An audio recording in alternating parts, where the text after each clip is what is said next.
미세먼지 센터가 주관하고 국회의원 우원식, 강병원 의원실이 주최하는 산업체 미세먼지 대출 조작 어떻게 개선할 것인가 토론회를 시작하도록 하겠습니다. 네, 반갑습니다. 산업통상자원중소벤처기업위원회 이름이 굉장히 깁니다. 거기서 일하고 있는 우원식 의원입니다. 미세먼지 문제에 앞장서고 계시는 우리 환경재단의 최 대표님을 비롯해서 함께 미세먼지를 고민해 주시는 강병원 의원님, 여기 참석해 주신 모든 분들께 감사의 말씀 먼저 드립니다. 지난 3월에 우리는 정말 일주일이 넘도록 지속된 고농도 미세먼지 때문에 국민들이 정말 큰 고통을 겪었습니다. 국민들 여론조사를 해보면 가장 우리에게 중요한 문제가 뭐냐 그러면 미세먼지라고 얘기할 만큼 이 미세먼지는 더 이상 우리가 피할 수 없는 그런 가장 중요한 문제가 됐습니다. 3만3이라고 그러죠. 이 3만4원 그러는데 조금 따뜻해지면 미세먼지로 꽉 차서 3만3이라고 얘기할 정도로 이렇게 기승을 부리는 미세먼지는 이제 봄에 아주 불청객이 됐고 이제 봄을 넘어서까지 전 기간에 영향을 주는, 그래서 이제 저도 매일 핸드폰을 들여다보면 미세먼지가 어떤지부터 먼저 찍어보게 되는 이런 상황이 됐습니다. 이 미세먼지 문제만큼은 국회가 미세먼지로 덮인 것처럼 흐릿하긴 한데 그래도 이 문제만큼은 여야가 추가적으로 해결하자 이렇게 해서 미세먼지 문제는 사회적 재난으로 규정을 했고, 그리고 재난 및 안전관리기본법 이렇게 국가 책임을 강화하는 미세먼지 대책 8법을 지난번에 통과를 시키기도 했습니다. 정부도 17년 9월, 18년 11월 이렇게 두 차례의 정부 대책을 내기도 했고 올해 3월 들어서 추가적인 대책도 발표했습니다만 그 발표한 대책을 가지고 이 문제를 온전히 해결할 수 있는가에 대해서 신뢰하는 국민들은 거의 없는 것 같습니다. 현재 시행하는 비상저감 조치들, 이것들은 공공부문을 중심으로 해서 자발적인 참여에 머무르고 있고, 그래서 국민들이 느끼는 고통에 비하면 매우 부족하다라고 하는 게 국민들의 지적입니다.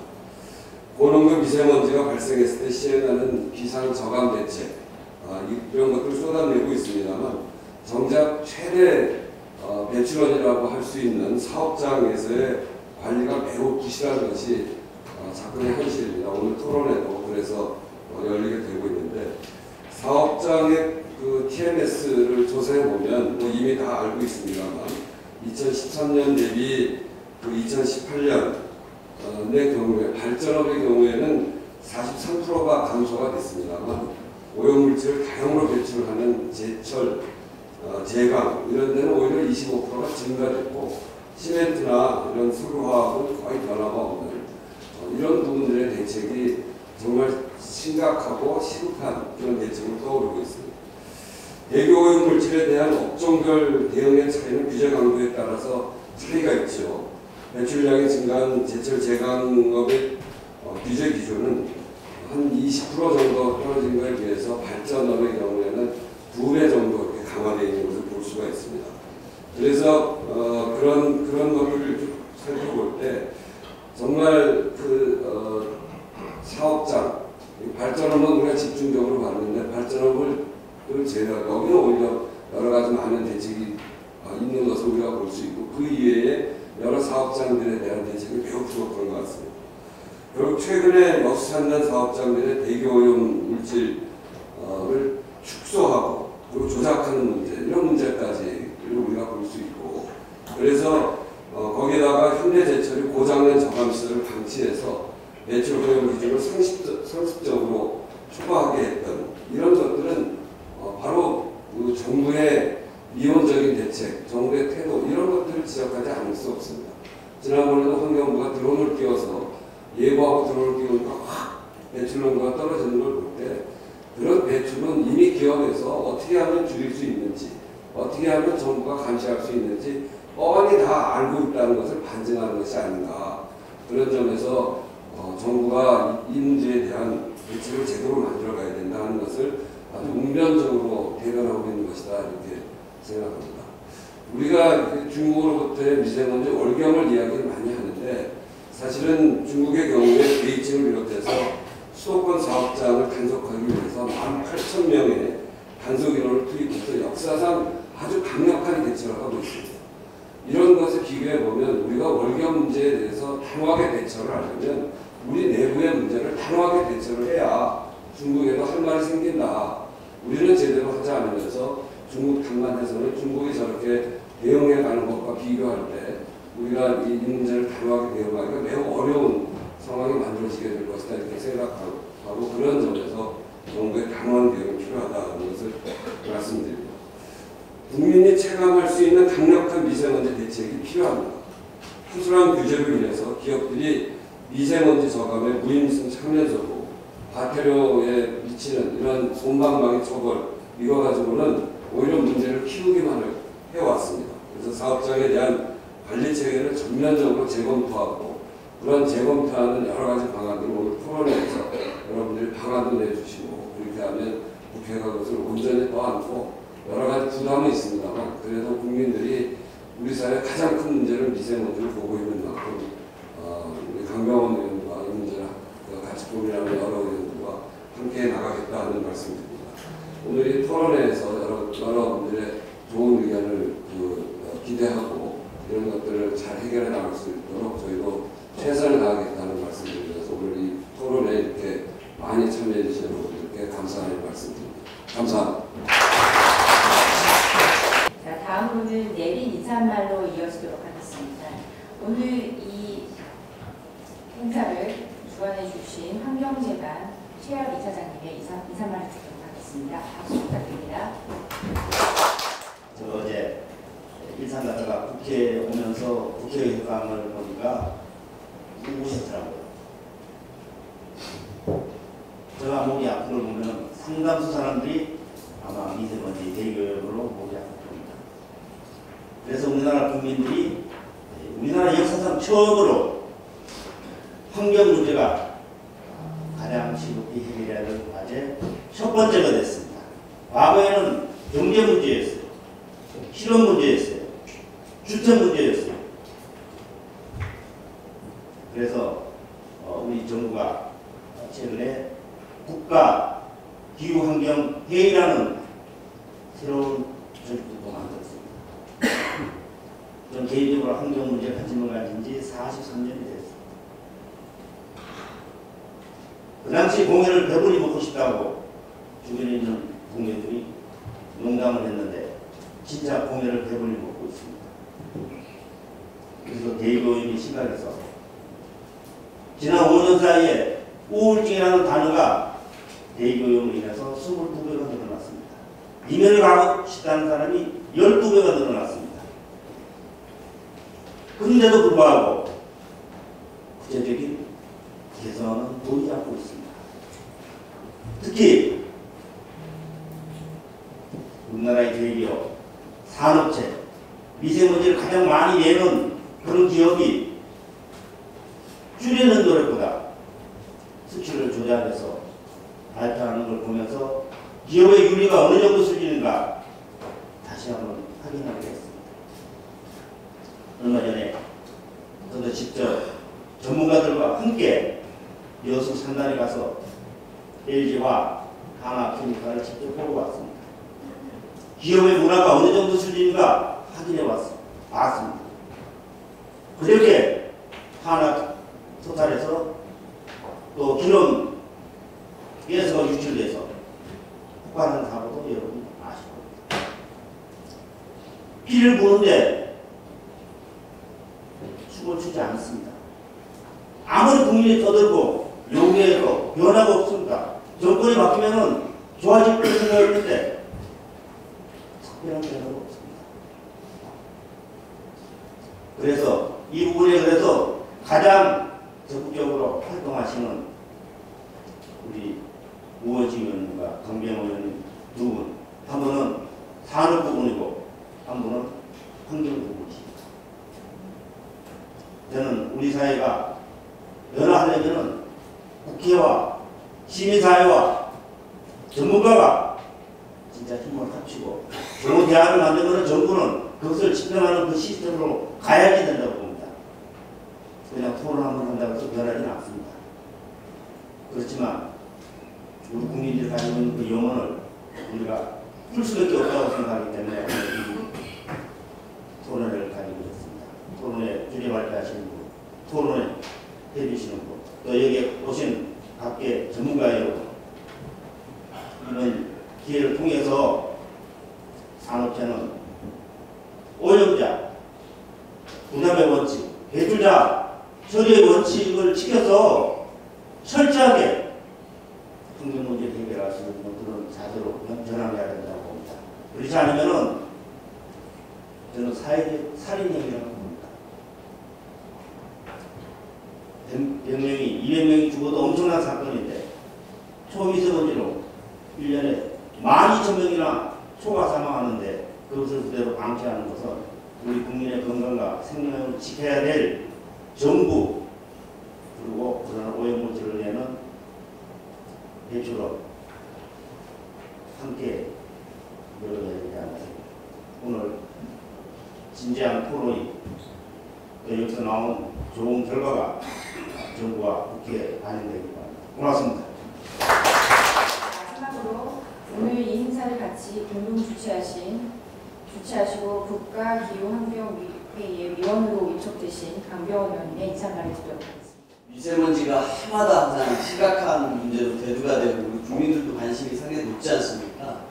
국회 같은 경우는 2018년 6월에 8월이었군요. 2018년 8월에 대한민국이 어떤 법을 하나 제정을 했습니다. 그게 바로 미세먼지 특별법이었죠.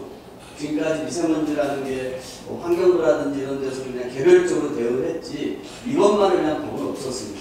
그래서 2018년 8월에 국회가 미세먼지 특별법을 만들었고 2019년 2월 15일부터 이 법이 시행이 됐습니다. 그래서 이제 차량 등급제라든지 차량 운행을 제한할 수 있는 비상시에는 그런 법들을 시행할 수 있는 근거가 마련이 됐었는데요. 그 이후에 또 국가 차원에서도 국가기후 환경회의까지 만들어서 더 많은 지혜들을 모아보자. 더 많은 국민들의 지혜를 모아서 미세먼지를 정말 줄일 수 있고 그리고 국민들의 건강을 챙길 수 있는 방안들을 모아보자라는 의견들을 모아지고 있었습니다. 이러는 와중에 지난 4월 달에 여수산단에서 미세먼지 측정 조작 사건이 환경부 특별수사에서 밝혀졌습니다. 굉장히 우리 국민들로서는 충격적인 저는 사건이라고 생각이 듭니다. 만약 이 문제를 어떻게 푸는 것이 올바른 방법일까 이런 여러 가지 논의들을 오늘 토론에서 하게 될 것 같습니다. 그런 생각을 해봤습니다. 제가 전반기 국회에서 환경노동위원회에 있으면서요 발암물질 저감법을 만들었습니다. 이 법이 나오게 된 배경은 우리나라 이 주택가 가까이에 많은 사업장들이 있고 이 사업장들에서 발암물질을 내뿜고 있습니다. 근데 우리 국민들이 과거에는 도시화가 덜 진행했다 보니까 이 사업장이 멀리 있었는데 이제는 바로 사업장 담벼락 사이에 두고 유치원이 있고 초등학교가 있고 주민들 아파트 단지가 있습니다. 그런데 이 공장에서는 오랜 세월 동안 1급 발암물질을 뿜고 있었는데 우리 국민들의 건강을 위협하고 있었는데 우리는 이거를 제대로 컨트롤하지 못했던 게 있었습니다. 예를 들어서 그렇습니다. 광주의 세방 산업이라고 있습니다. TC라고 하는 1급 발암물질을 어마어마하게 배출하고 있었습니다만 우리 국민들은 이것에 대해서 제대로 된 대책도 없이 그거를 마시고 있었던 것입니다. 바로 그 지역에 있는 주민들의 건강은 그만큼 심각하게 침해가 됐던 것이죠. 이런 것들에 대해서 우리가 어떻게 처리할까에 대해서 제가 법을 하나 낸 게 있었습니다. 그 법은 무엇이었냐면요. 발암물질 저감법이었습니다. 이 법의 가장 큰 목적은 강력한 규제, 이거를 할 수도 있었습니다만 먼저 기업에게 우리 사업장에서 얼마나 많은 유해물질을 배출하고 있다, 사용하고 있다를 우선적으로 의무적으로 공개하게 하는 것입니다. 이것을 기업이 공개하는 순간 어떻게 되겠습니까? 그 지자체와 시민사회와 함께 이 자기 사업장에서 배출하고 있는 유해물질을 줄일 수 있는 방안들을 함께 논의하지 않을 수 없게 됩니다. 그렇게 함으로써 세방정치 같은 경우는 이 TC라고 하는 1급 발암물질 배출량을 90% 이상 저감시켰습니다. 공정을 바꾼다든지 대체 물질을 찾는다든지 이 1급 발암물질 줄일 수 있는 방법들을 시민사회 지자체와 함께 논의를 해가지고 그 방법을 충실히 따랐던 것입니다. 산단에 있는 기업만의 문제가 아닐 것입니다. 많은 사업장에서 미세먼지를 배출하고 있고 사업장 배출 미세먼지가 가장 많은 포션을 차지하고 있다는 부분을 알고 있습니다. 하지만 기업들이 이 부분에 관해서 사회적 책임을 다해야 합니다. 언제까지 국민을 속이고 우리 국가를 속이는 방식으로 미세먼지 문제를 위하게 넘어갈 수 없습니다. 스스로 우리 사업장에서 얼마나 많은 미세먼지를 배출하고 있다라고 우리 국민들에게, 지역사회, 시민들이 밝혀야 합니다. 그럼으로써 여러분들도 함께 기업과 우리 국민이, 국가가 함께 성장할 수 있지 않겠습니까? 미세먼지를 한창 배출하고 그런 기업에 대해서 우리 국민이 얼마나 그 기업을 지지하고 그 기업과 함께 성장할 수 있다고 생각하겠습니다. 모든 기업이 지속가능한 성장을 영원할 것입니다. 그 방법을 찾고 있을 것입니다. 그런데 미세먼지를 다양하게 배출하면서 그 수치를 거짓으로 국민들에게 보고하고 알리면서 그 기업이 지속가능한 성장을 할 수 있을까요? 저는 불가능하다고 생각합니다. 여기에서 여러 가지 대책도 논의가 될 것입니다. 하지만 기업 스스로 이제는 지속가능한 성장을 위해서, 우리 대한민국과 우리 국민들의 건강을 위해서 미세먼지를 스스로 얼마나 배출하고 있는지, 어떻게 우리는 연차적으로 줄여나갈 것인지 국민들 앞에 소상히 밝히고 하는 것부터 먼저 돼야 되지 않을까 싶습니다. 오늘 이 자리에서 우리 기업들이 우리 국민과 대한민국 모두의 건강을 위해서, 그리고 지속가능한 기업의 성장을 위해서 함께 머리를 맞대고 좋은 방안이 논의되는 토론회가 되기를 기대하겠습니다. 고맙습니다. 한국과학기술한의원 부원장이시자 서울대 지구환경과학부 명예교수이신 윤순창 교수님의 인사말을 듣도록 하겠습니다. 저희가 그 미세먼지 대책 내지는 정책을 제대로 하려면 여러분들도 대강 아시겠지만 그 우리나라의 미세먼지의 그 구성 성분을 보면 어떤 물질들이 그 미세먼지인지 알 수가 있는데요. 그러면 그 먼지들이 어디에서 배출돼서 어떤 과정을 거쳐서 형성이 됐는지 그 과정을 우리가 알아야 어느 부분을 줄이는 것이 효과적이 되는 그런 정책을 세울 수가 있겠죠. 그런데 최근에 그 환경부 감사에서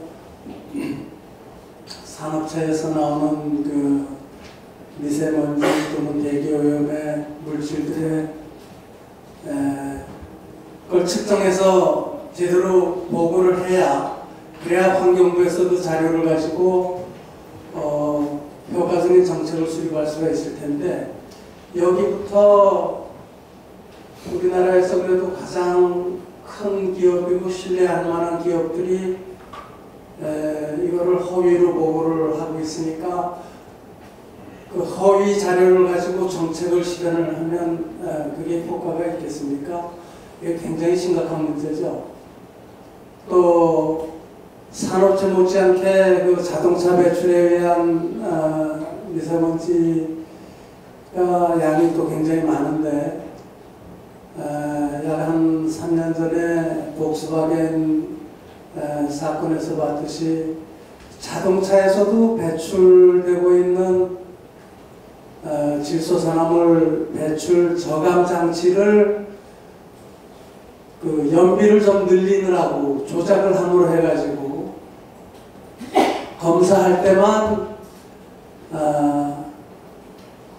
그 저감 장치가 작동을 하고 주행할 때는 작동을 안 하게 해가지고, 그것도 환경부에서 결국 다 주행 자동차에 대해서 다 조사를 해서 발견했지만 무려 뭐 거의 20-30배의 질소산화물이 추가로 배출되는 그런 일이 있었습니다. 이런 상황에서 우리가 미세먼지를 효과적으로 줄일 수 있는 그런 대책을 정말 수립하기가 어렵죠. 좀 시민사회나 국회에서 강력한 그 제도 개선을 통해서 이런 일이 일어나지 않도록 하는 것이 미세먼지 발생을 줄이는데 첫 번째 일인 것 같습니다.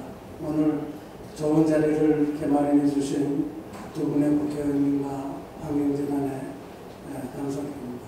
감사합니다. 또 환경의 문제가 마치 기업의 문제인 것처럼 들리는 것도 또 아닌 것 같고, 연구하는 사람으로서 여러 가지 고민이 많은데 기회가 돼서 또 저의 이해와 관계되는 것을 한번 말씀드리겠습니다. 그가 무슨 이해가 되냐 하더라도 전 굉장히 많이 이해관계가 있습니다. 또 대기 오염에 대해서 이해를 하려면 잠깐 대기환경 보존법, 하여튼 대기물질 배출 시설에 대해서 어떻게 관리하는가를 잠깐 봐야 됩니다. 어쨌든 그래서 우리가 옛날에 공해방지법이라는 게 있었고요. 저 태어날 때쯤. 그리고 환경보존법이 있었고, 그 다음에 지금은 대기환경보존법으로 되어 있는데, 어쨌든 이렇게 쭉 91년도에 공해방지법은 아니고요. 63년도 제정돼서 64년도 시행됐습니다. 그래서 어쨌든 그 공해방지법이 환경보존법이 된 게 91년 이전이죠. 이렇게 돼서 쭉 발전을 하게 되었습니다. 그래서 어쨌든 그 연도가 중요한 건 아니고 대기오염물질 배출 시설이라는 걸 지정하고 그렇게 관리를 합니다. 관리하는 거에 제일 큰 것이 오늘도 측정에 관련된 건데 사실은 배출오염 기준을 설정을 하고 그리고 이거를 준수하는 것이 제일 중요한데 그 준수를 하기 위한 수단 중에 이제 문제가 생긴 거죠.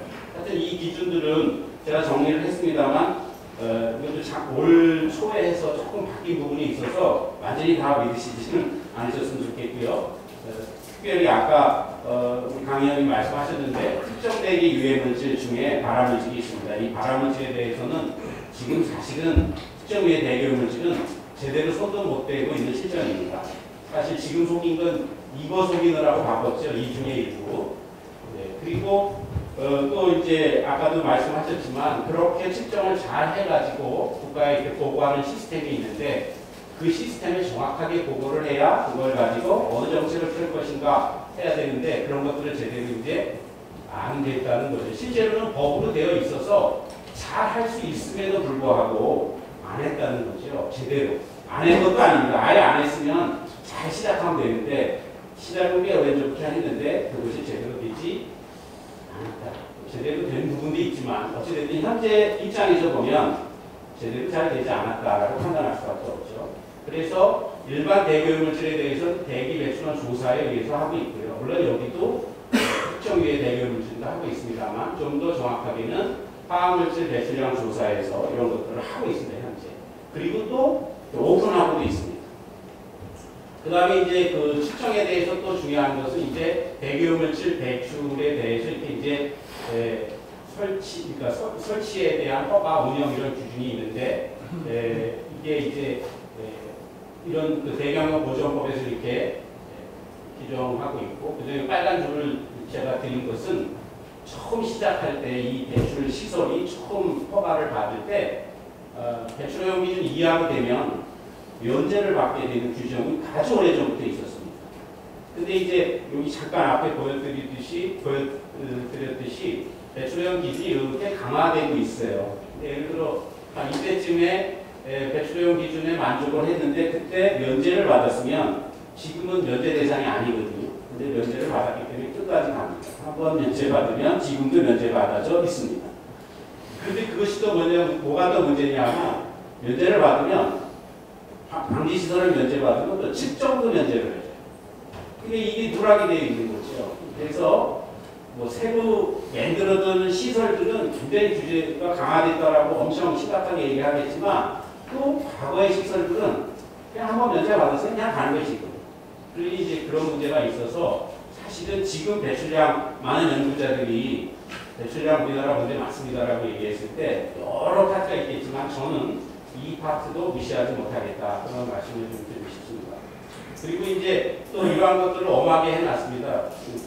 부가금도 다 내게 되어 있고요. 사실 우리 법이 그렇게 널널하다고 생각하시는 분도 있지만 제가 보는 입장에서는 촘촘은 해요. 근데 지키를 잘 안 해서 그렇죠. 그 다음에 이제 이번 그 토론의 주안점이 이제 측정이 되어 있습니다. 측정은 원래 배출오염 기준을 잘 지키고 있는지 그 여부를 판단하기 위해서 측정을 하는 겁니다. 그래서 측정도 이제 잘 아시겠지만 여기 이제 혹시라도 이제 환경 전공을 하시면 잘 아시겠고 어쨌든 잠깐 설명을 드리면 오염물질이 많이 나오는 그런 사업장은 1종이라고 보고요. 아주 적게 나오고 아까 동네에 있는 것 정도는 5종으로 이렇게 되어져 있습니다. 어쨌든 이러한 그 배출 시설들이 가장 엄한 것이 이제 일주일에 한 번 측정해서 그걸 보고하는 겁니다. 예전에도 그랬고 지금도 그러고 있는데 그 다음에 이제 그러다가 일부 자꾸 속이니까 한편 또 어렵기도 하고요. 그래서 측정하기가 어렵습니다. 그래서 이제 자동 측정기기라는 거를 이렇게 달아서 또 측정해서 보고 매 실시간으로 보고하게 되어 있습니다. 그래서 여기 1종, 2종, 3종, 4종 이렇게 나름 관리하는 그런 이제 촘촘한 수단들이 있습니다.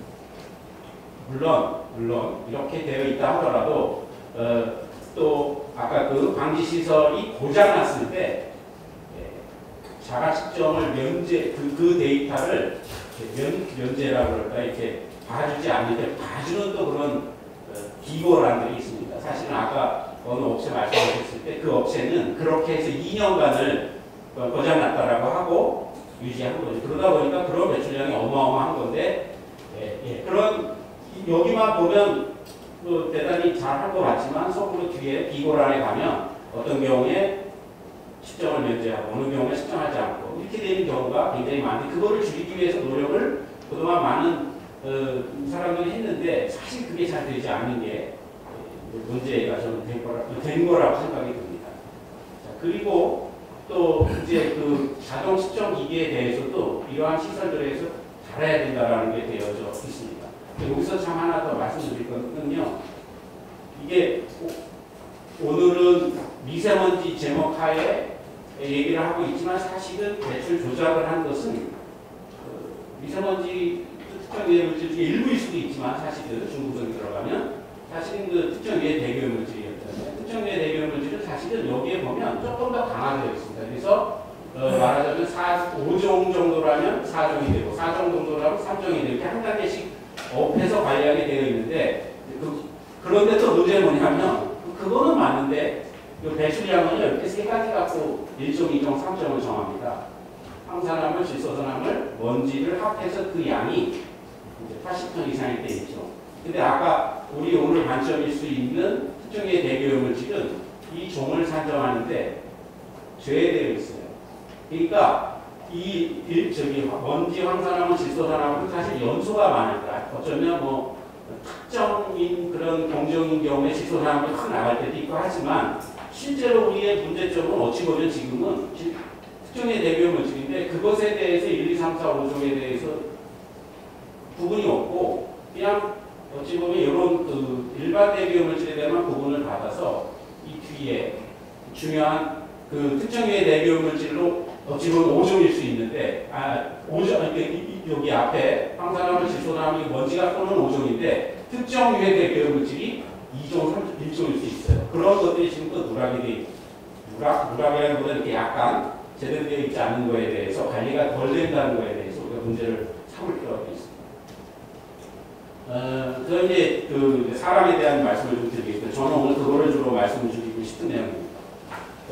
환경관리인 옛날에 이 이름이 처음 법이 78년도에 조금 더 촘촘하게 만들어질 때 배출시설 관리인이라고 명을 했습니다. 그래서 이 사람은 방지시설이 배출오염 기준에 적합하게 운전을 하는지 여러 가지 방법으로 이거를 이제 관리를 해서 업무일지도 작성하고 측정도 하고 해야 되는 일들이 있었습니다. 근데 여기서도 보시면 그때도 1종, 2종, 3종, 4종, 5종 살짝 다를 수는 있지만 그때는 참 그리고 이게 환경보전법이랑 수질대행을 같이 했습니다. 근데 그냥 같이 실어놨습니다. 이제 공해관리기사 1급이 지금 대기환경기사고요. 그리고 그때는 공해관리기사 1급, 2급으로 나왔습니다. 지금은 환경기사와 산업환경기사 이렇게 나누는데요. 근데 살짝 보시면 여기 1종, 2종, 3, 4, 5종 구분되어 있는데 이 처음 만들어질 때는 2종까지가 그 1급 기사 자격증을 가진 사람이 말하자면 관리했어요.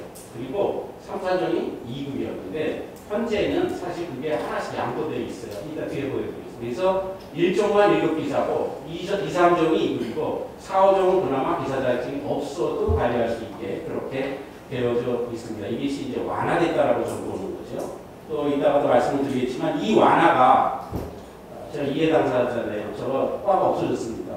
지금 어떤 분이 환경공학과 교수라고 소개를 하는데 제가 인프라 시스템 공학과 교수고요. 바로 열고 환경전공. 지금 학생이 저 처음 학교 갔을 때 80명 뽑았거든요. 서산에서도. 지금 어쨌든 2학년 오는 학생이 10여 명. 4학년 졸업할 때 잘못하면 4학년 수업을 못해요. 10명이 돼야 수업을 하는데. 이해 당사자 관계입니다. 제가 그래서 우리 과가 없어져서 학교를 가게 되는 그런 상황이 벌어졌는데 저는 그런 것 중에 일부 이렇게 많이 처음에 78년도에도 이렇게 잘 꼼꼼하게 그때 당시에도 매들어져 있던 것이 현재 많이 양보가 돼서 일자리가 없어졌다는 거죠. 저는 그렇게 생각을 하고 있습니다. 예, 요거네요. 예, 그래서 여기 보면 지금 어쨌든 명목은 바뀌었지만 1급 기사가 1종이고요.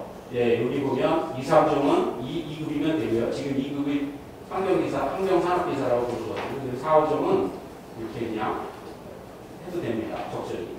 총과 직원을 해도 됩니다. 그리고 또 하나가 이거입니다. 다른 어떤 교수님도 이거 말씀하시는데요. 저도 이것 때문에 제 일자리가 끊긴다고 생각하는 거거든요. 93년도에 물론 제가 95년도에 교수가 됐는데 93년도에 만들어졌을 때 이거 정신 못 차렸는지 모르겠습니다. 그때 좀 반대를 했어야 되는데 이게 기업 활동 규제 완화에 관한 특별조치법인데요. 이게 그때 물론 힘들었겠지요. 그래서 겸직을 허용했습니다. 겸직을 허용하다 보니까 어떤 그 배출 사업장인 경우에 수질 오염물질도 나오고 대기오염물질 경우도 나올 때 수질기사 1명, 대기기사 1명을 뽑게 되어 있었는데 이 법이 생기면서 하나만 뽑아도 됩니다. 그러니까 한 사람이 자격증을 물론 자격증도 없는데 이제 저도 기사 자격증이 하나뿐이 없지만 환경과학 공간 졸업한 사람들 중에 기사 자격증이 한 2-3개 되거든요. 예를 들어 뭐 수질, 대기, 뭐 폐기물 혹은 소음지도까지 되어 있는데 그렇게 자꾸 따는 이유가 하나만 따면 되는데 가면 겸직을 시키면서 이렇게 비용을 좀 더 주지 않습니까? 수단을. 근데 사실은 이게 저는 큰 실수였다라고 생각을 합니다. 환경 관리를 하는데 왜 그러냐면 결국 나중에 해보면 다 비용하고 문제가 되는데 예를 들어 어떤 사업장에 환경관리기사가 2명이 있으면 예를 들자면 200이라는 단위로 해야 되는데 100이라는 단위로 2개를 다 관리할 수 있어요. 그러다 보니까 그 비용이 계속해서 93년도에 만들어져가지고 이게 제정이 돼서 94년도, 뭐 95년도부터 제대로 시행이 됐다 하더라도 20년 이상 환경 비용이 200이 들어가야 될 게 반인, 대부분 써도 아무 문제가 없이 지금껏 이 법이 유예하고 계속 진행되고 있거든요. 그러니까 굳이 회사에서 환경기사를 분야별로 뽑을 이유가 없다라고 하는 거죠. 이렇게 유예를 해줬습니다. 그러다 보니까 우리 학생들도 사실 한 아파트 공부하기가 어려워요. 대기면 대기, 수질이면 수질. 근데 수질 대기를 어찌됐든 적절하게 해서 기사 자격증만 따놓으면 그거 가지고 실업이 되니까 우리는 이 비용 구조 속에서 상당히 오랜 시간 동안 환경 비용이 적게 책정이 됐다라고 저는 생각을 합니다. 그리고 그나마 과거에는 아까 말씀드렸듯이 4종은 기사가 있었어야 되는데 지금 아예 물론 이 뒤에 특정되기 유해물질은 살짝 한 단계씩 더 올려보고 있지만 이것이 가장 큰 저는 문제라고 생각합니다.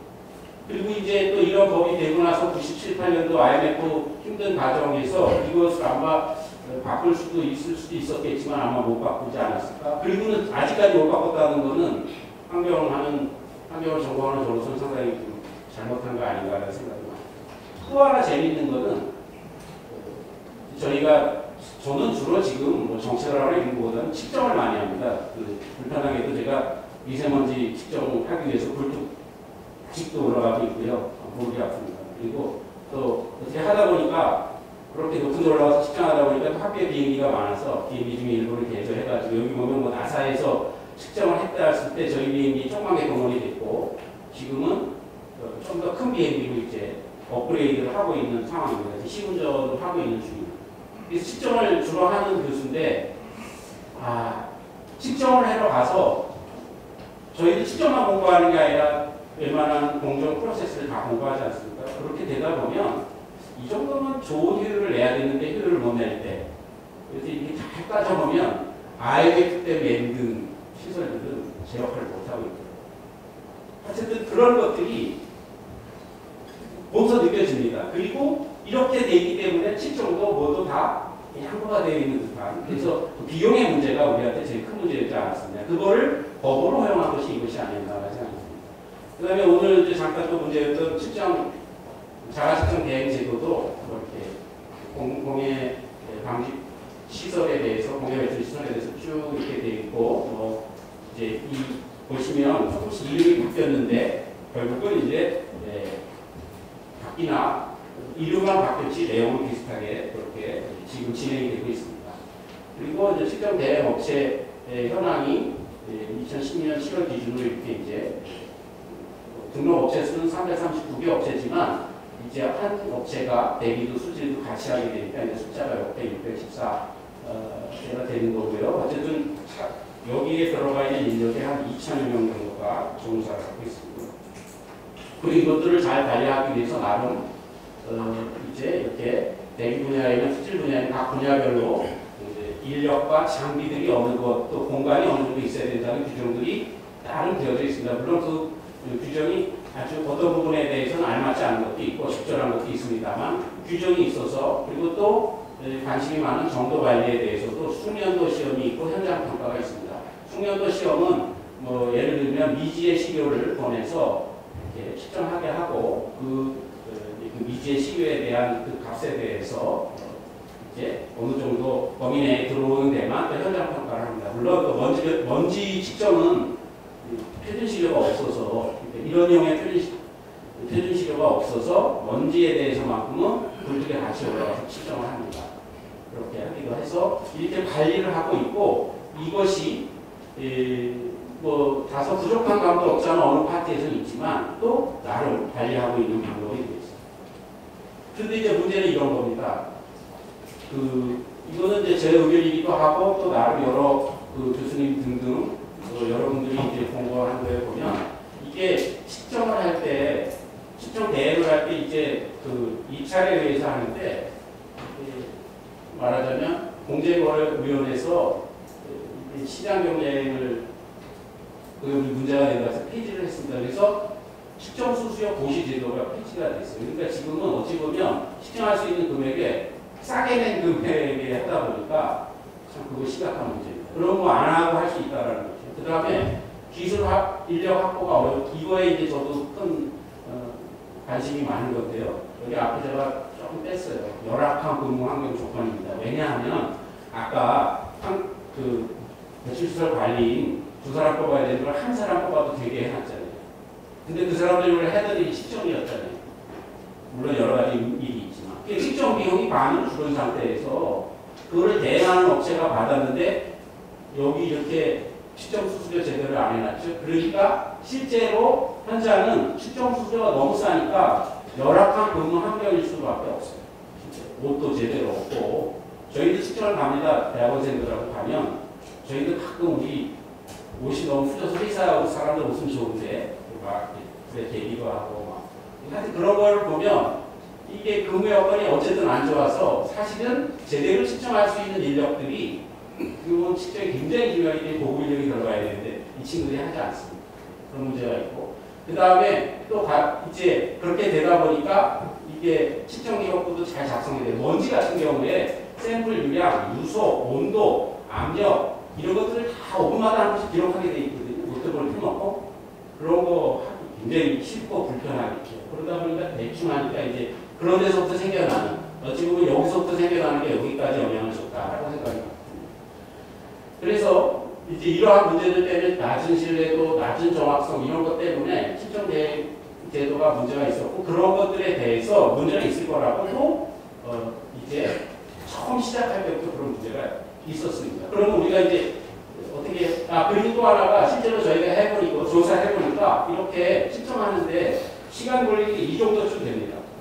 이거 학교에서 하는 거보다는 조금 시간이 적게 걸리는 겁니다. 우리 학생들은 배우는 단계가 굉장히 더 많이 걸려있죠. 근데 현장에 가서 이제 여기 보시면 이렇게 어느 교수님이 연구해 놓으신 내용인데 과학원하고 이렇게 보면 보통 여기 잘 아시는 먼지 같은 경우에 55분 걸린다고 되어 있죠. 사실은 저는 120분이 걸리거든요. 현장 올라가면. 왜 그러냐면 요즘에 암기시설이 좋아가지고 잘 안 나와요, 먼지가.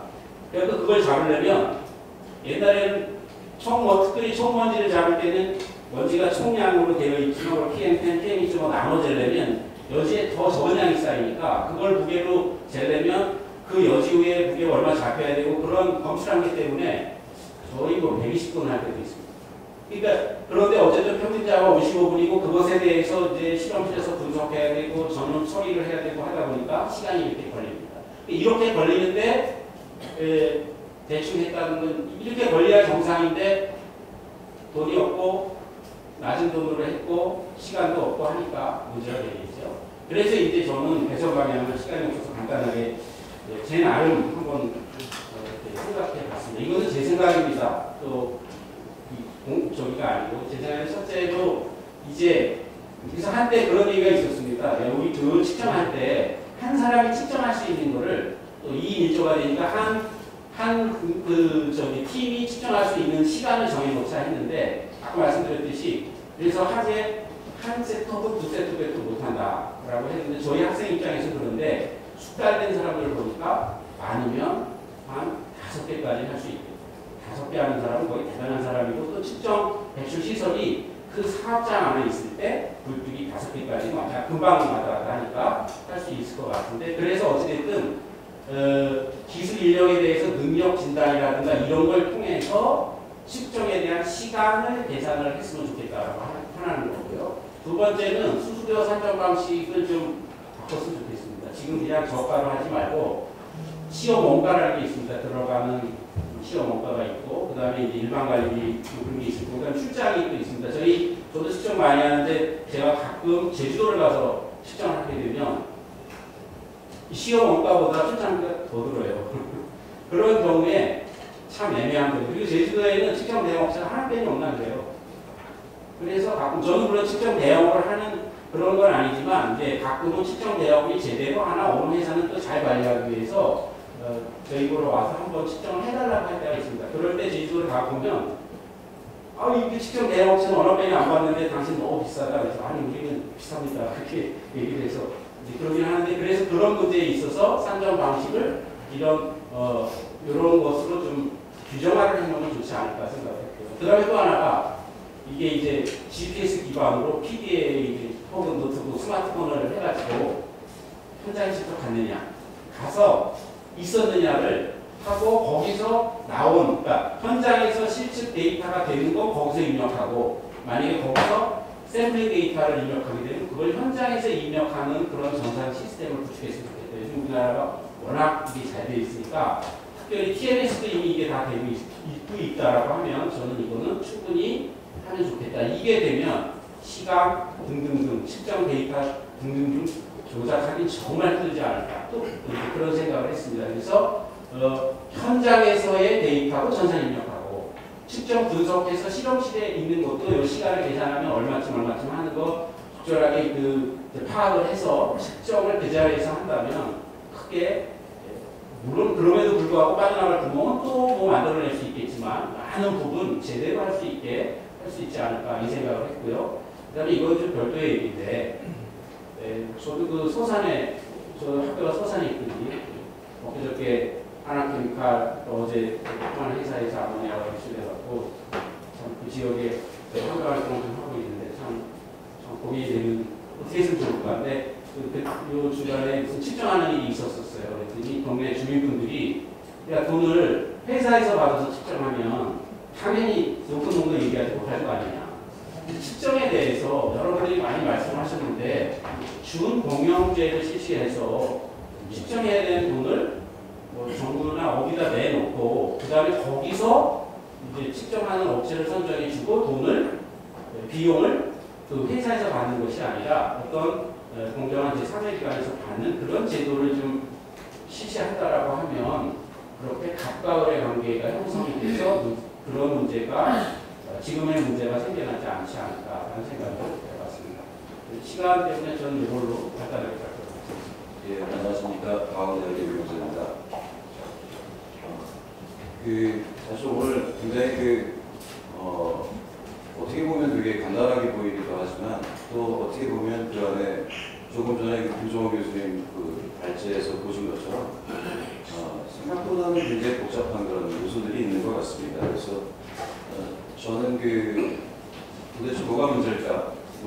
이게 앞뒤가 사실 조금 바뀐 부분이 있어 보이긴 하는데 발제 순서가 그런 부분을 중심으로 좀 말씀을 드려보겠습니다. 그래서 이제 언론의 보도를 한번 보았습니다. 다 아시는 것처럼 이제 4월 17일 날 처음 보도가 됐고, 환경부하고 영산강 위협청에 언론 보도가 있었고, 요약하면은 그런 거죠. 대기업이 조작을 했다. 측정 업체와 짜고, 그래서 한 13,000건 정도를 한 4년간 그래서 이제 기소했다. 그러면 이제 여러 기사들이 쏟아져 나옵니다. 이 중에 하나 재미있는 게 있더라고요. 남도일보에서 기업체별 범죄사실 유지를 이제 기사를 낸 걸 봤더니요. 지금 아마 자료에는 이제 자료를 보시면 아실 수 있는데, 크게 두 가지더라고요. 하나는 배출 농도 측정값을 아무튼 높게 나왔는데, 그걸 굉장히 낮은 값으로 써서 배출 데이터를 조작했다는 게 하나고, 또 다른 하나는 이제 보시는 것처럼 LG화학 케이스가 되더라고요. 배출 농도를 조작해서 부가금을 안 냈다.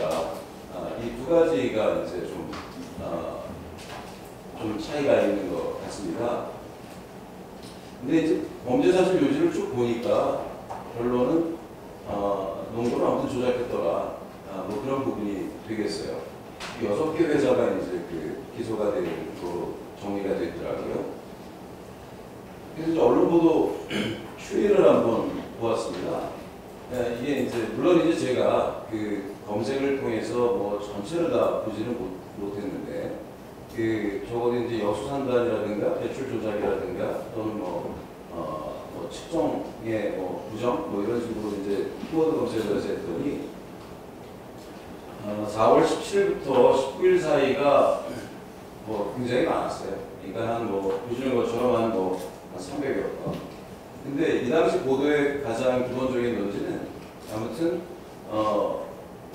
이 처벌하고 전수조사하고 그다음에 이제 어떤 계속 카카오톡 메시지 그런 위협의 어떤 부도덕함 이런 부분들이 굉장히 중점이 됐고요.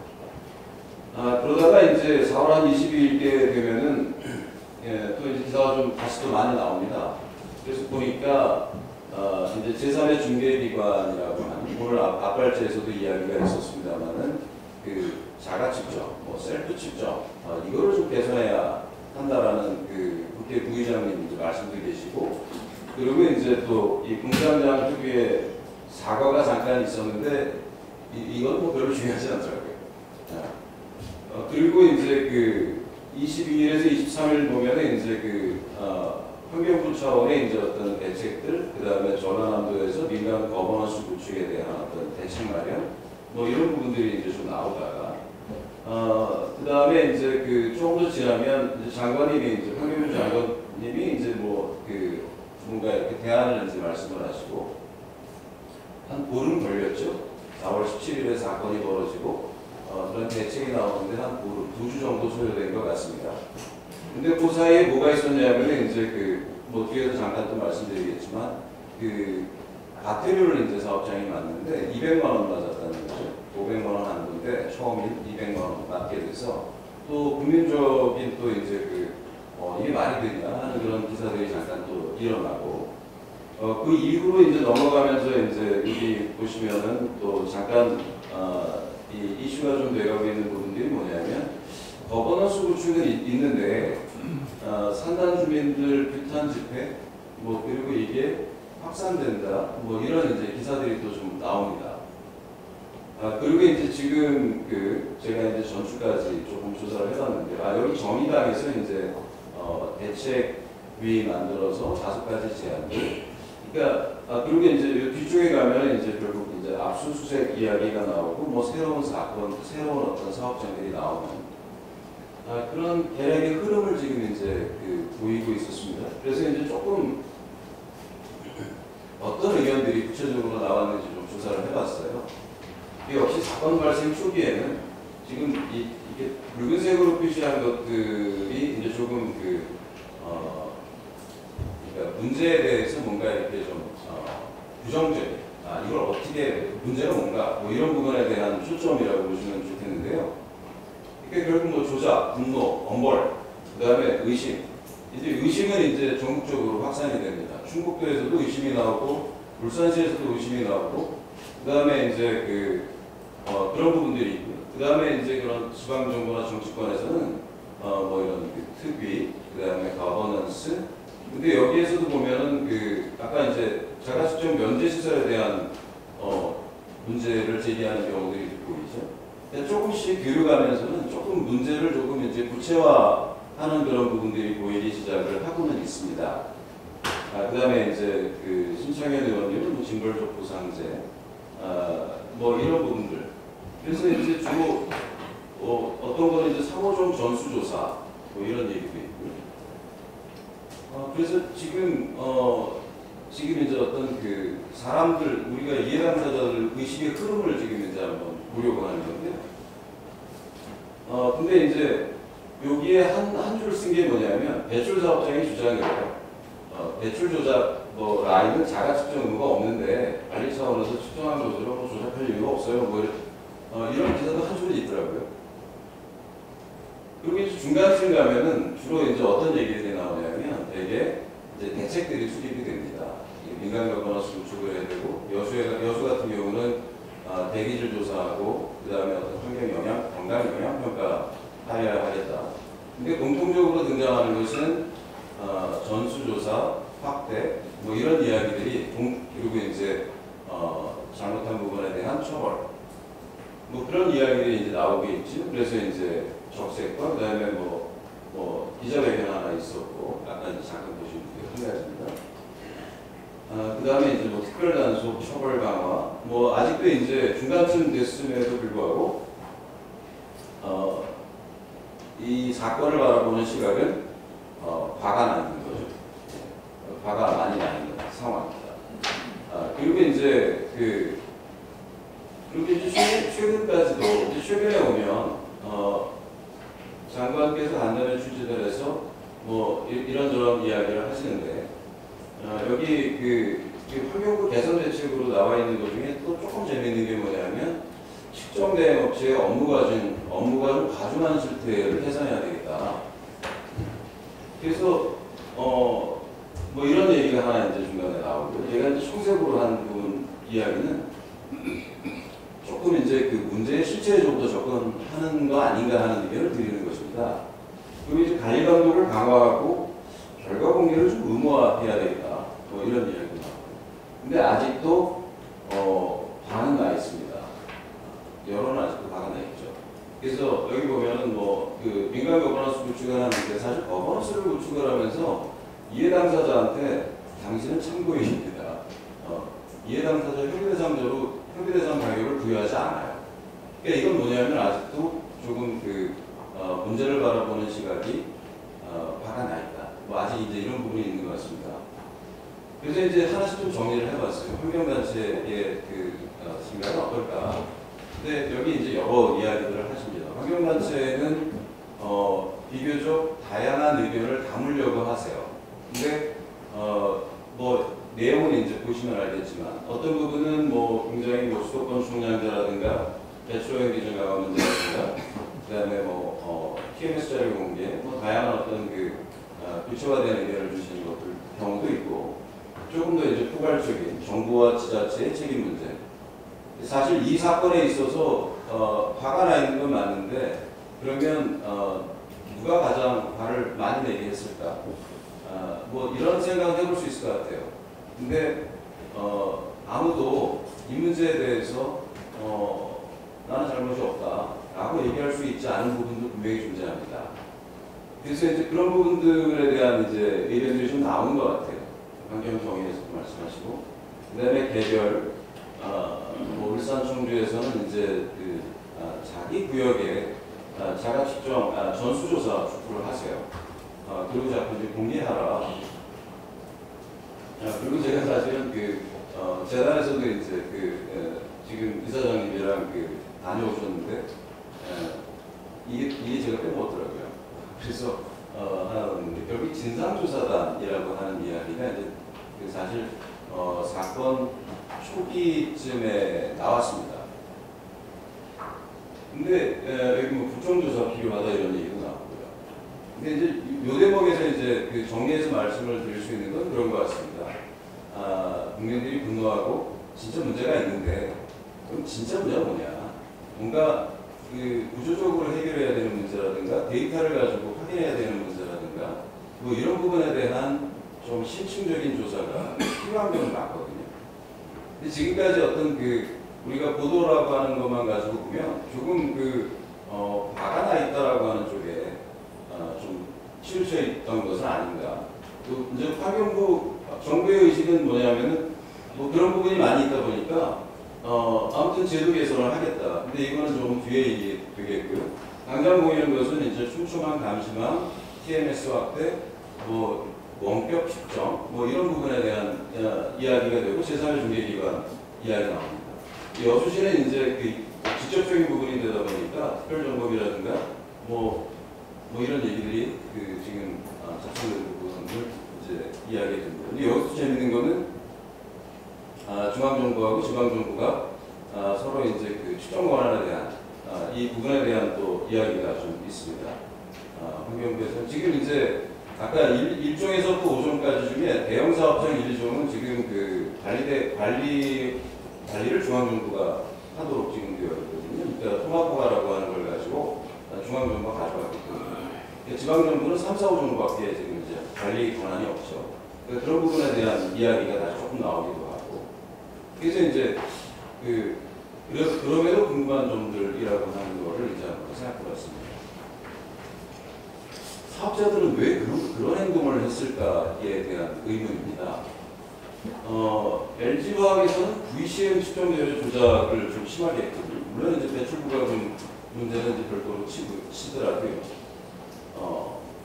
근데 이제 요 사건이 일어났을 때 VCM 사태 같은 경우는 배출용 기준이 한번 강화됐거든요. 특정되기 외물질에 대해서. 그 다음에 이제 왜 했을까? 좀 강화돼서 못 맞춰서 했을까? 현장 관리자의 그런 크게 문제가 있을까? 현장 관리자는 사실 여러분들이 잘 아실 수도 있고 모르실 수도 있는데요. 이런 사건이 일어나면요. 아까 이제 김종호 교수님이 발표하셨지만 담당자가 벌금됩니다. 그 다음에 중복 선임을 하고 있기 때문에 사실 그 사람 고용인이지만 그 사람이 어떤 작은 부분에 대해서는 벌금 다 내고 처벌받거든요. 이 자기가 알면서도 그런 걸 했을까? 뭐 그런 거죠. 그 다음에 또 하나는 과연 경영진은 이런 의사결정에 있어서 정말로 적극적으로 직원들에게 그런 것을 요구했을까? 최근에 이게 변했죠. 옛날에는 그러지 않았던 것 같습니다. 근데 최근에 대산 어디죠? 울산에서 한번 사건이 있었죠. 공장장님이 법정 구속되는 그런 일이 한번 있었는데요. 그러니까 최근에 그런 부분들은 변해가고 있는데 이런 부분들이 이렇게 다 섞여 있는 건 아닌가. 그 다음에 두 번째는 시정회 업체가 진짜 가불관계만으로 그런 행위를 했을까? 농도를 낮게 썼단 말이에요. 근데 그러면 진짜로 이런 거죠. 아까 이제 김 교수님 말씀하셨지만 지금 아마 데이터를 보신 분은 아실 수 있을 거예요. 지금 여기에서 이야기되는 것 중에 전국에 5만 개 사업장이 있거든요. 굴뚝이 1개라고 치자고요. 그러면은 그 굴뚝이 5만 개가 있어요. 그 다음에 5만 개 굴뚝을 지금 한 달에 한 번은 측정을 하잖아요. 특정되기 위해 물질. 그럼 12번 해야 돼요. 그러면 얼마가 되나요? 한 60만 번 측정해야 되죠. 근데 대기 측정업체는 157개 있다면서요. 근데 뭘 하나 측정을 해도 서너 시간은 걸린다면서요. 그러면 이거는 지금 좀 이상한 얘기가 되는 거죠. 전수조사 못합니다. 하고 싶어도 못해요. 그러면 이제 여기에 이제 두 번째인데요. 4개 업체들. 저는 이것도 좀 이상해요. 그 큰 회사들이 많은데 왜 업체가 4개밖에 없을까? 돈벌이가 된다면 그렇게 없을 이유가 없겠죠. 근데 돈벌이가 안 되는 거예요. 그러니까 아까 반값에 가격은 뭐 저가 경쟁을 해야 되고 4개밖에 없어요. 이 4개가 그나마 조작한 게 일평균 3.27개 조작했더라고요. 조작한 게. 측정하면 모르겠어요. 그 데이터는 모르겠고. 그 그 다음에 직원들이랑 매출 자료를 제가 인터넷에 잠깐 조사해봤더니요. 영세하더라고요. 영세한데, 여기 이제 한 업체는 이게 뭐 에어익스인가 여기는 방지시설하는 업체가 그렇습니다. 조금 달라요. 그러다 보니까 이게 진짜 그런 문제는 뭘까? 뭐 이런 고민을 하게 되고요. 그 다음에 또 하나 그래서 이제 적절한 규모와 측정 단가. 지금 자가 측정 업체가요, 적은 건 사실인 것 같아요. 근데 아무도 안 하고 싶어요. 저희 과 학생들도 자가 측정 업체 뭐 이런 거 하려고 하면 아주 손살에 칩니다. 불도 올라가야 되고요. 급여 잡고요. 언제 잘릴지 모르고요. 그 다음에 떨어지면 죽잖아요. 싫어해요. 근데 거기다가 가격을 낮추고 하라고 하면은 뭐, 그죠? 그러니까 이거는 어떻게 보면, 예견됐었다. 그렇게 말씀드릴 수밖에 없는 사안 아닌가. 그 다음에 지금 해주시는 것처럼, 지금 진짜로 여기 충북도 같은 경우 말씀하신 게 있거든요. 충북도에 한 5,000개 있대요. 대출업체가. 근데 측정업체 12곳이래요. 물론 다른 데서 올 수 있겠죠. 5,000개 곱하기 아까 한 개만은, 그 다음에 또 하나 아셔야 되는 건 특정되기 유해물질이 한 개만 있는 게 아니에요. 이게 계속 배출형 기준 강화되면서 지금 아마 전수가 나오면서 한 30개 되거든요. 만약에 그게 복합적으로 나온다고 그러면 60만 곱하기 30을 해야 되는 거죠. 그죠? 그러니까 지금 이게, 그러니까 조금 뭐가 좀 이렇게, 그래서 이제 제가 생각하게 됐습니다. 진짜 문제가 뭘까? 이게 환경 문제로 지금 인식을 하는 건가? 물론 이제 미세먼지가 연관이 되어 있긴 하지만 우리가 속수하고 독수의 미세먼지 전환율이 다르죠. 다릅니다. 미세먼지 직접 배출한 거는 아까 환경 기사를 쓴 분도 40ppm이라고 썼어요. 40ppm 나왔는데 10ppm으로 썼습니다. 이게 기재했다 이렇게 되어 있는데 제가 뭐 조서를 보진 않아서 정확하게는 40mg 보이병 맞을 거거든요. 먼지 때문에. 그러니까 그런 문제들이 있어서 지금 뭐냐면은 저의 생각은 좀 본질적인 문제를 좀 빠뜨리고 가는 것은 아닌가. 그래서 아까 진상조사, 뭔가 좀 구체화된 어떤 체계화된 조사, 뭐 그런 게 필요한 것이 아닌가 이렇게 생각을 합니다. 그래서 이런 문제가 있죠. 지금 이제 아까 강병원 의원님께서 말씀하셨지만 중국이 연관되거든요. 이게 사실 국민들이 이렇게 생각한다고요. 야, 요즘껏 거짓말해서 이런 문제가 있구나. 그 다음에 또 하나는 지금 이제 VCM 나오고 HCL 나오고 하는데 미세먼지랑 자꾸 이렇게 혼용해 쓰다 보면 이제는 우리가 초미세먼지가 독성이 있고 위해성이 있는데 이게 굉장히 보편화된 보통 명사가 될 수 있는 문제가 있죠. 그래서 이제 VCM 독성물질도 미세먼지하고 발생이 연관되니까. 그 다음에 또 이 사람들 거짓말해서 돈을 얼마나 벌었지? 그 다음에 이제 LG화학은 공장 폐쇄한다고 했잖아요. 공장 폐쇄하면 그 사람들 어떻게 되지? 대기업들은 뭐 아무튼 뭐 된다고 하지만 중소기업은 어떻게 되지? 뭐 이런 고민들을 하거든요. 그래서 제 생각에는 이런 생각이 들었습니다. 그러니까 이게 대기질 문제로 바라봐야 되는 것인가, 아니면 어떤 도덕적 문제로 바라봐야 되는 것인가. 근데 지금은 오히려 이 문제는 도덕적인 문제로 바라봐야 되는 것이 아닐까. 사실 제도나 여러 가지 지금 있는 부분들은 잘 되어 있었는데 제일 큰 거는 속였다는 게 문제 같습니다. 화가 났어요. 그러다 보니까 지금은 조금 감성적인 대응을 하는 것은 아닐까. 그래서 이제 저는 제언하기를 일단 실외회복이 좀 필요하겠다. 그래서 실외회복을 하려고 하면은 두 가지가 필요한 것 같습니다. 잘못한 사람 처벌해야 되는 건 분명히 맞는 것 같고요. 그 다음에 처벌을 한다고 하면 엄하게 해야 되는 게 맞는 것 같습니다. 그리고 그거는 일관되고 지속적이어야 된다고 생각하고요. 근데 그렇게 처벌을 받을 수 있는 구조를 만들어 두는 것도 분명히 바꿔야 됩니다. 아까처럼 사업장 100개 갖다 놓고 전국에 지금 뭐 작게 잡아도 60만 개를 측정을 하는데 돈은 굉장히 싸게 준다고 해요. 저라도 그러면은 안 하고 할 수 있을 것 같아요. 그러니까 그런 거는 분명히 바꿔야 되거든요. 그 비용을 잘 주면 다 하려고 할 겁니다. 좋은 인력이 갈 거라고요. 환경과학과 선생님들, 저는 학과 폐쇄는 안 됐어요. 서울에 있어서. 굉장히 다행이라고 생각하는데 항상 긴장합니다. 취업률 떨어질 때마다. 돈 많이 주면 갑니다. 근데 그거 안 해주기 때문에 안 가는 거거든요. 그 다음에 좀 건강한 환경 인프라 얘기를 좀 드리고 싶은데요. 이거는 제발 정부가 이런 부분 조기에 이렇게 좀 먼저 선제적으로 대응하고 이러시면 좋지 않겠다는 생각을 합니다. 그래서 항상 이제 이게 지금 저는 저 앞에 방청객이 대응 중에서 제일 우려되는 게 뭐냐면 전수조사 하자는 거예요. 근데 지금 굉장히 분노해가지고 전체 합시다 이렇게 되는데요. 할 수가 없어요. 5만 개라니까요. 굴뚝이 지금 5만 개 굴뚝 한 개만 돼도 대기업은 뭐 아까 제철제강 말씀하셨는데 굴뚝이 한 600개 됩니다. TMS 굴뚝 60개. 나머지 540개는 지금 자가 측정해야 되거든요.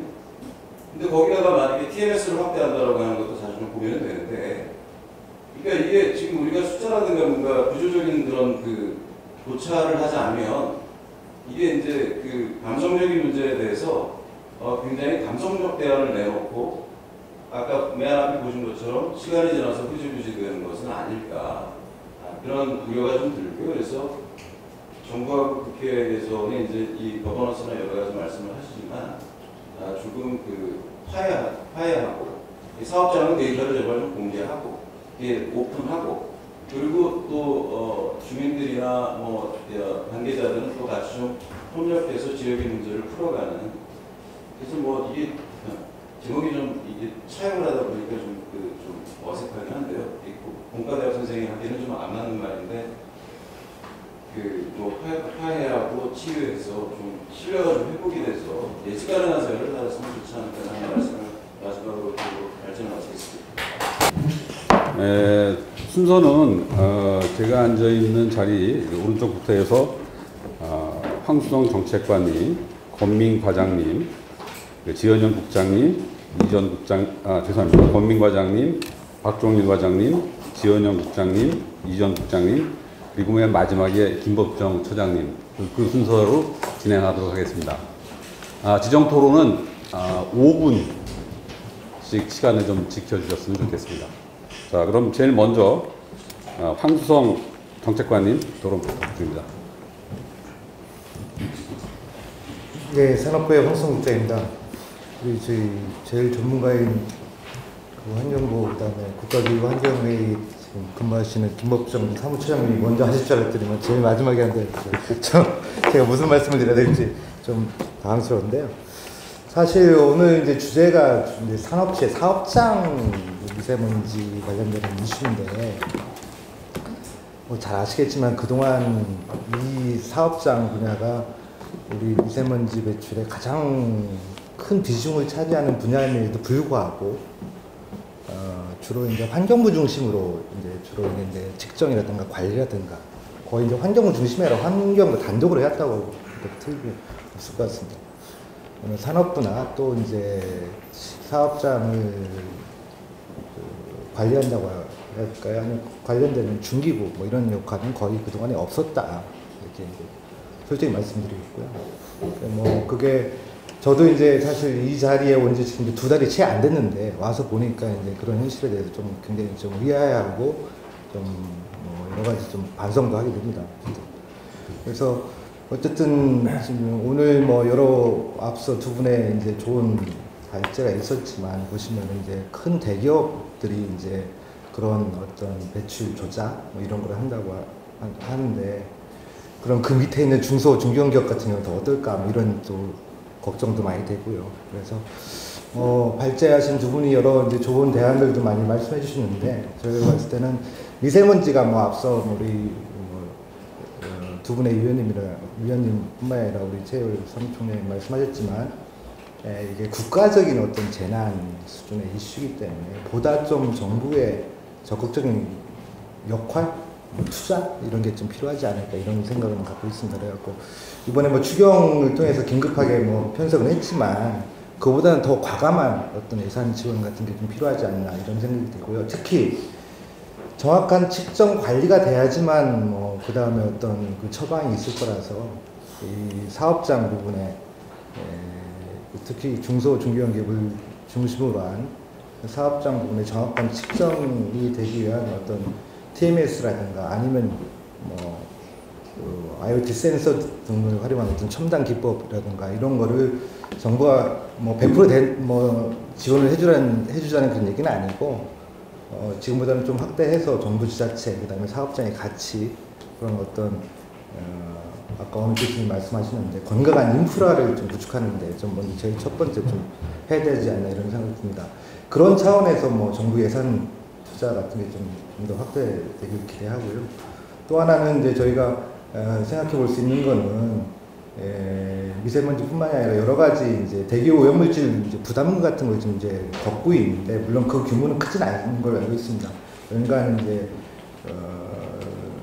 부담금 징수하는 규모가 약 100억 원 내외 정도 되는 걸로 알고 있는데 그런 부담금도 이런 민간 사업장 부분에 좀 재투자될 수 있게끔 하는 방안도 좀 적극적으로 환경부나 국회에서 좀 고려해 줬으면 좋겠죠. 좀 좋지 않을까 이런 생각이 듭니다.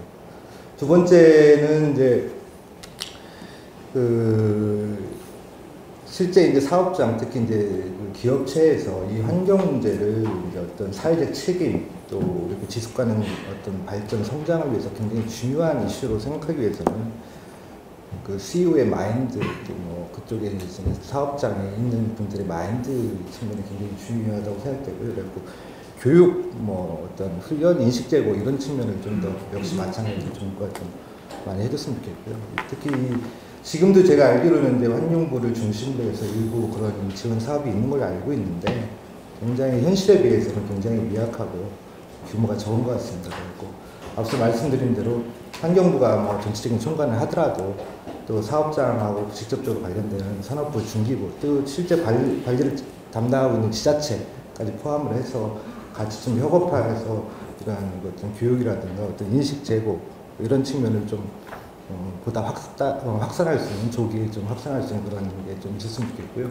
산업부에서도 각종 업종별 협회라든가 그다음에 산업단지를 관리하는 공단 뭐 이런 걸 통해서 그런 거를 계속 유념해서 또 새로운 사업으로 가져갈 수 있도록 이렇게 저희들도 고민을 해보겠습니다.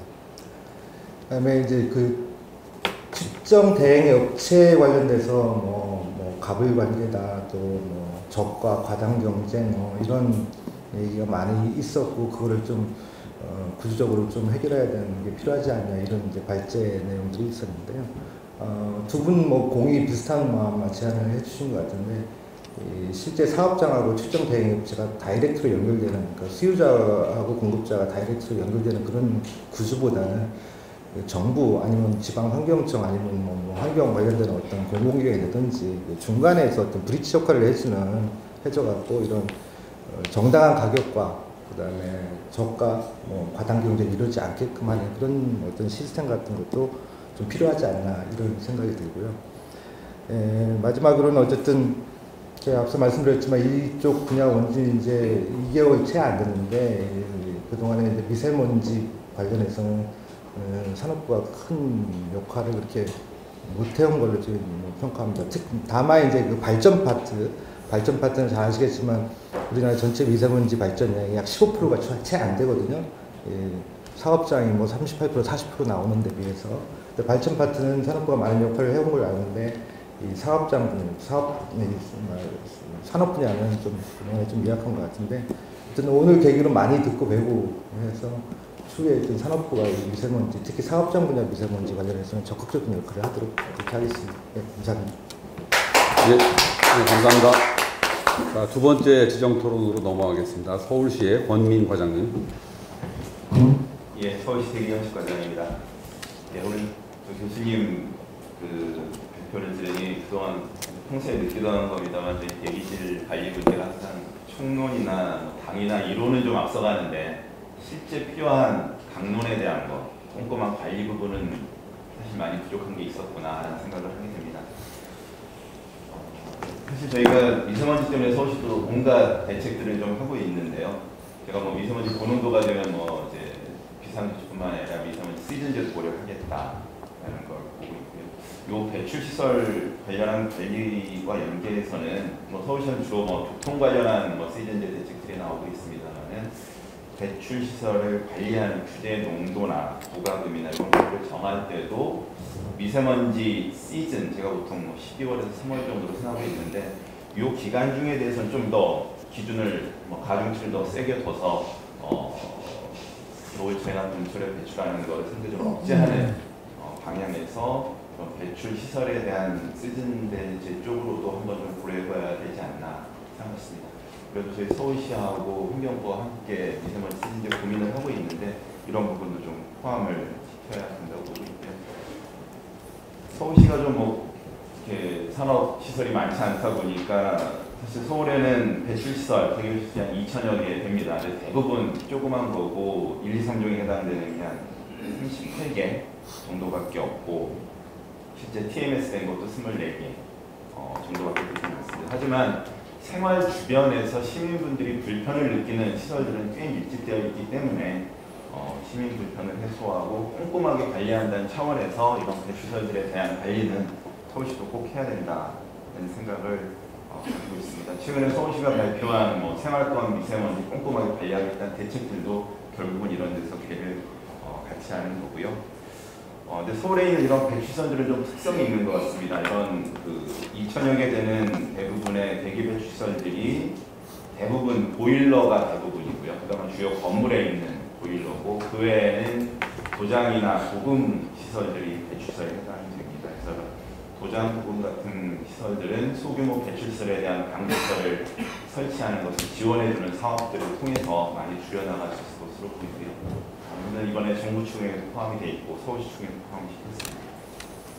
그 외에 이런 보일러 문제들은 대부분 건물들에 있는 거고 서울에서는 대부분 대학교나 병원이나 호텔, 백화점 이렇게 에너지를 많이 쓰는 건물에 설치되어 있는 보일러들입니다.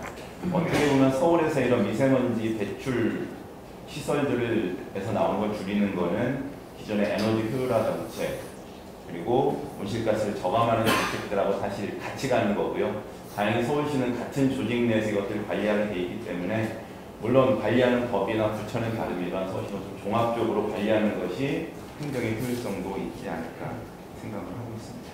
그리고 어쩔 수 없이 행정적으로 이런 배출에 대한 관리, 꼼꼼한 관리는 가야 된다고 보고 있고요. 앞에 교수님 말씀 주신 것처럼 과거 방기시설 면제되는 것들 규정을 손보는 것도 당연히 필요하겠고 준공영제 개념 말씀해 주셨는데 어느 정도 공공성을 가야 된다고 보고 있습니다. 그와 함께 좀 시민 참여에 의한 방법도 필요하다고 보고 있고요. 조만간 간이 측정기가 인증이 되면 주요 배출 시설이나 아니면 또 민감한 취약한 분들이 거주하는 시설 위주로는 이런 국가 측정망을 보완할 수 있는 간이 측정기도 도입을 하고 요거에 있어서의 정보 공개를 통해서 시민분들께서 참여하실 수 있는 방법으로 서울시도 이런 시설 관리를 해나가고 있습니다. 마지막으로 어제 저희 서울시가 미세먼지 추경을 발표했는데요. 정부와 협력해서 앞으로 다 포함이 되어 있습니다. 정부도 추경 계획이 있는데 국회에서도 힘을 써주셔서 서울시의 이런 미세먼지 사업들을 원활하게 할 수 있도록 힘써주셨으면 좋겠습니다. 예, 감사합니다. 자, 세 번째 지정 토론 모시겠습니다. 경기도의 박종일 과장님. 네. 서울시와는 좀 다르게 경기도에는 전국에 한 3분의 1 정도 되는 사업장들이 있습니다. 많은 국가 산단단체라고 산단에서 사업을 하고 있는데요. 그래서 더 이제 좀 책임감을 느끼고 있습니다. 그럼 이제 미세먼지 얘기를 하면 배출량 저거는 정확한 거냐 뭐 이렇게 얘기하시는 경우도 많이 있었습니다. 그래서 오늘 전문가분들 이렇게 발제를 들어보니까 전부는 아닐지라도 일부 어느 정도는 또 그런 감이 있지 않나 생각도 듭니다. 저는 이제 주로 사업장 인허가와 이제 특정 대응 업체 관리하는 것도 제 일의 일부인데요. 이런 문제가 이제 측정 조작하는 문제가 왜 생겼나라고 이렇게 생각을 해보면 이 초기에 규제 완화가 됐든 뭐가 됐든 해서 좀 이렇게 배출 특정 대응 업체와 오염 물질 배출 사업장들이 규제를 법을 잘 지킬 것이다라는 이 선의에 의해서 이제 제도가 설계가 됐고 그게 지금까지 쭉 유지가 돼 왔고 그다음에 위반했을 때 처벌 기준이 사실 크게 강하지 않다 이런 생각을 하게 됩니다. 그래서 보면 뭐 1년 이하나 6천만 원 이하의 벌금, 그다음에 과태료는 최고 300만 원 정도 이렇게 돼 있어서 그거를 감수하고라도 이제 어떤 불법 행위가 이루어질 수 있는 그런 틈이 있지 않았나 이런 생각도 듭니다. 그래서 이 허위 성적서에서를 이렇게 크게 보면 두 가지 문제가 있는데요. 그러니까 아무 근거 없이 그냥 성적서를 발급하는 그런 경우가 있고, 그다음에 이제 측정치를 조작하는 그런 거를 이제 볼 수가 있는데, 왜 그런 문제가 생기냐 하면 지금 이제 지적된 문제 중에 하나는 이제 가불관계에 의한 걸 수도 있고요. 또 하나는 바다 경쟁에 의해서 덤핑으로 수출을 하다 보니까 이제 그런 문제가 생길 수도 있겠다라는 생각이 들고, 또 이게 아까 발제하시는 분께서 이제 이게 과연 사회 문제가 아닐까라고 이제 지적하시는 부분도 있는데, 이 사회라는 게 있다 보면 유착 내지는 뭐 이렇게 또 친분 관계에 의해서 이렇게 조작들이 일어나기도 하고, 그래서 단순히 이제 가불 관계나 뭐 과다 경쟁 외에도 다 이제 사회적인 문제들도 같이 있을 수 있겠다라는 생각을 해봅니다. 그래서 어떻게 하면 이제 이 문제를 개선을 할 수 있을까라고 고민을 저희들도 많이 이제 환경부랑 같이 하기도 하고 그랬습니다. 저희가 이제 환경부에 개선 방안을 마련을 해서 건의를 하기도 했는데요. 그 내용을 좀 말씀드리면, 먼저 이제 지금까지는 잘 계약 사항들이나 특정 관련한 정보들이 잘 밖으로 이렇게 드러나 있지 않았습니다. 그리고 저희 지방자치단체에도 먼저 통보해주는 내용들이 있지만, 아까 말씀드린 대로 처벌 규정이 뭐 이렇게 세지 않기 때문에 그 계약 관계들이 제대로 다 드러나지 않는 그런 문제들이 있습니다. 그래서 일단 그 상황들이 잘 밖으로 드러나지 않기 때문에 이런 조작들이 일어날 수 있다, 또 이렇게 보고 있고요. 그래서 이 계약 사항들이 좀 투명하게, 지금도 물론 이제 계약 사항을 통보할 수 있게 돼 있지만 좀 이렇게 더 투명하게 해서 그 전산화된 시스템에 계약 사항들이 기록이 되고 이것들이 자동으로 감시가 될 수 있게 하는 것. 그 다음에 이제 아까 말씀해 주셨지만은 측정에서 현장에서 나오는 데이터들이 바로바로 전산 시스템에 입력이 돼서 조작이 원천적으로 차단되는 그런 시스템도 같이 이렇게 도입이 되는 것이 바람직하다 생각이 들고요. 그리고 또 말씀해 주셨지만은 제3의 기관에 의한 중개, 그래서 사업장과 특정 대행업자 간의 직접적인 관계를 좀 차단을 해서 그 제3의 기관이 수수료를 받고, 그다음에 이제 그 사업장을 배정해주는 이런 어떻게 보면 준공영제라고 할 수 있죠. 그래서 준공영제를 도입을 해서 원천적으로 그 유착이나 직접 가불 관계 이런 것 형성을 좀 차단할 필요가 있겠다 생각이 들고요. 이 제3의 기관이 아까 말씀드렸던 것 전산 시스템을 운영을 해서 원천적으로 조작을 좀 차단할 수 있는 시스템이 필요하다 생각이 듭니다. 그리고 또 한 가지 더 말씀드린다 그러면, 사업장에서 그 규제가 많이 완화가 되다 보니까 사실은 이제 1, 2, 3종도 물론 이제 이런 문제가 일어나고 있지만은 전국의 한 95% 정도는 작은 소규모 4, 5종 사업장들입니다. 그래서 이 4, 5종 사업장들은 직원 중에 아무나 이런 매출 관리를, 이런 매출 시설 관리를 할 수 있게 되어 있기 때문에 사실은 이런 4, 5종 사업장에 있어서도 저희 경기도는 이제 관리인을 지원하거나 이런 하기는 하지만, 원래 이런 것들을 이제 드러나는 걸 원하고 있지 않기 때문에 법적으로 좀 4, 5종 사업장에 대한 그 관리인 임명이나 이런 부분에 있어서 규제를 좀 강화할 필요가 있겠다는 생각도 같이 이렇게 하고 있습니다. 그리고 저희 경기도도 이번 추경을 통해서 미세먼지에 있어서 많은 노력을 기울이고 있습니다. 앞으로 더 열심히 하도록 하겠습니다. 네, 감사합니다. 다음 토론자 모시겠습니다. 다음 토론자는 환경재단의 지연영 국장님. 네, 안녕하세요. 저는 환경재단 미세먼지센터의 지연영입니다. 산업재 같은 경우에 우리나라 전체 국내 배출량의 53%를 차지하고 있고, 17년도에 나온 종합대책에서도 감축 목표 중에 63%가 산업시설 부분에서 감축을 해야 된다는 목표를 하려고 있습니다. 그러나 이번에 여수나 현대제철, 여수 산단이나 현대제철, 하나토탈 같은 예전의 사건들이 있기 전에도 2013년에도 2016년에도 이런 유사한 사건들이 있었고 사건화돼서 처벌되는 경우도 있었습니다. 그런데 왜 계속 반복되는 것이고 지금까지도 지속되는 것일까? 그 문제에 대해서 오늘 많은 전문가분들께서 입을 모아서 결국 제도는 있는데 운영이 부실하게 됐다라는 점을 지적을 해주신 것 같습니다.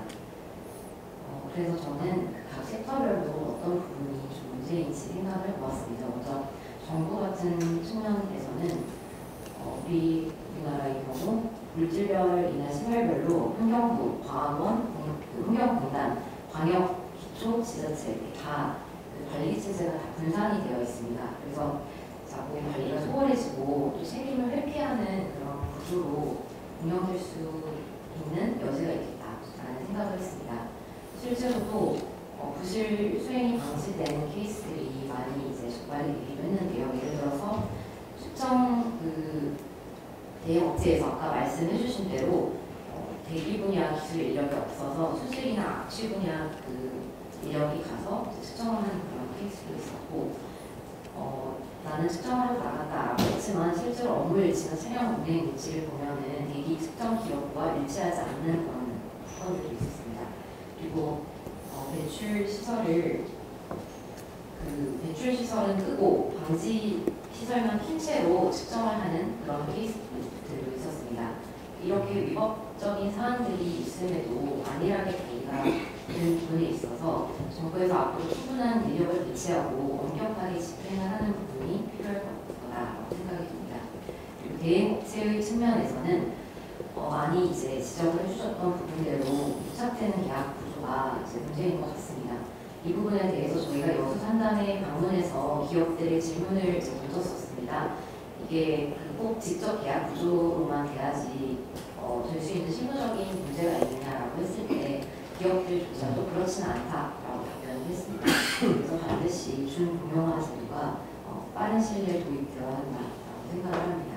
그리고 또 과태료가 너무 약하다라고 생각이 듭니다. 현재 측정 결과를 조작해도 500만 원 이하의 과태료만 부과하고 있습니다. 중국의 경우에는 책임자에게 징역 2년을 선고하고 담당자에게 1년의 징역을 선고하는 그런 사례가 2017년, 18년에 있었습니다. 그리고 미세먼지, 그리고 배출 허용 기준의 문제에서는 배출 허용 기준이 약한 것은 아닌 것 같습니다. 시행 규칙이 개정이 되면서 2019년 1일부터 시행된 것에 따르면은 배출 허용 기준이 2배가 강화됐는데 이 부분은 일본하고도 별 차이가 없었습니다. 그러나 이제 시행이라고 한다면 우리 같은 경우에는 전국적으로 용도 중심으로 배출 허용 기준을 설정하고 수도권의 경우에만 총량제를 적용하고 있는데 선진국 같은 경우에는 물론 신뢰성 있는 기초 자료를 바탕으로 해서 지역 사업장별로 특성에 맞게 배출 허용 기준을 적용하고 또 총량 규제 방식과 배출 허용 기준 방식을 동시에 적용을 하면서 또 배출권 거래제도 활성화하고 있는 부분이 우리나라와의 좀 차이점으로 보였고요. 그런 부분에서 좀 다양화하는 부분이 필요할 것 같다라고 생각이 듭니다. 최근에 이제 이 대행 자가 측정 문제가 문제의 본질이다라고 지적을 하면서 불투 자동 측정기기 즉 TMS를 확대하는 게 아닌가 해서 지원 사업들도 꽤 많이 나오고 있는 걸로 알고 있는데요. 그러나 TMS 같은 경우에도 2013년 8월에 8년간 TMS 기록을 조작한 사건이 있었습니다. 그래서 TMS 역시 마찬가지로 그 신뢰도 문제라던가 조작의 여지가 있기 때문에 그런 부분 때문에 디지털 기기를 전환하기도 했지만 이 역시도 정보를 전송하지 않고 방치되는 그런 사례들이 있었습니다. 그래서 TMS 같은 경우도 제도의 운영에 있어서 조금 더 보완을 해야 된다고 생각합니다. 기업 같은 경우에는 기업 윤리를 강화하는 부분을 모두 강조를 해주셨던 것 같은데 저 역시도 동의합니다.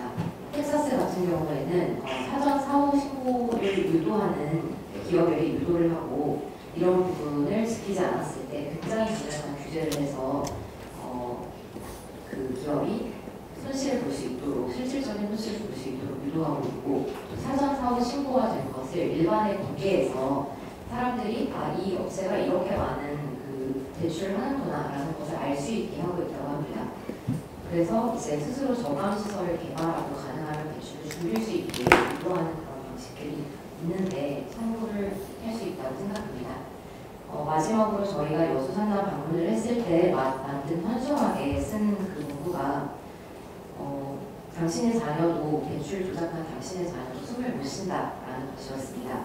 대출 업체든 정부든 기업이든 우리 모두 같은 하늘 안에 있는 국민이기 때문에 이 문제를 반드시 개선해야 한다라고 생각합니다. 이상입니다.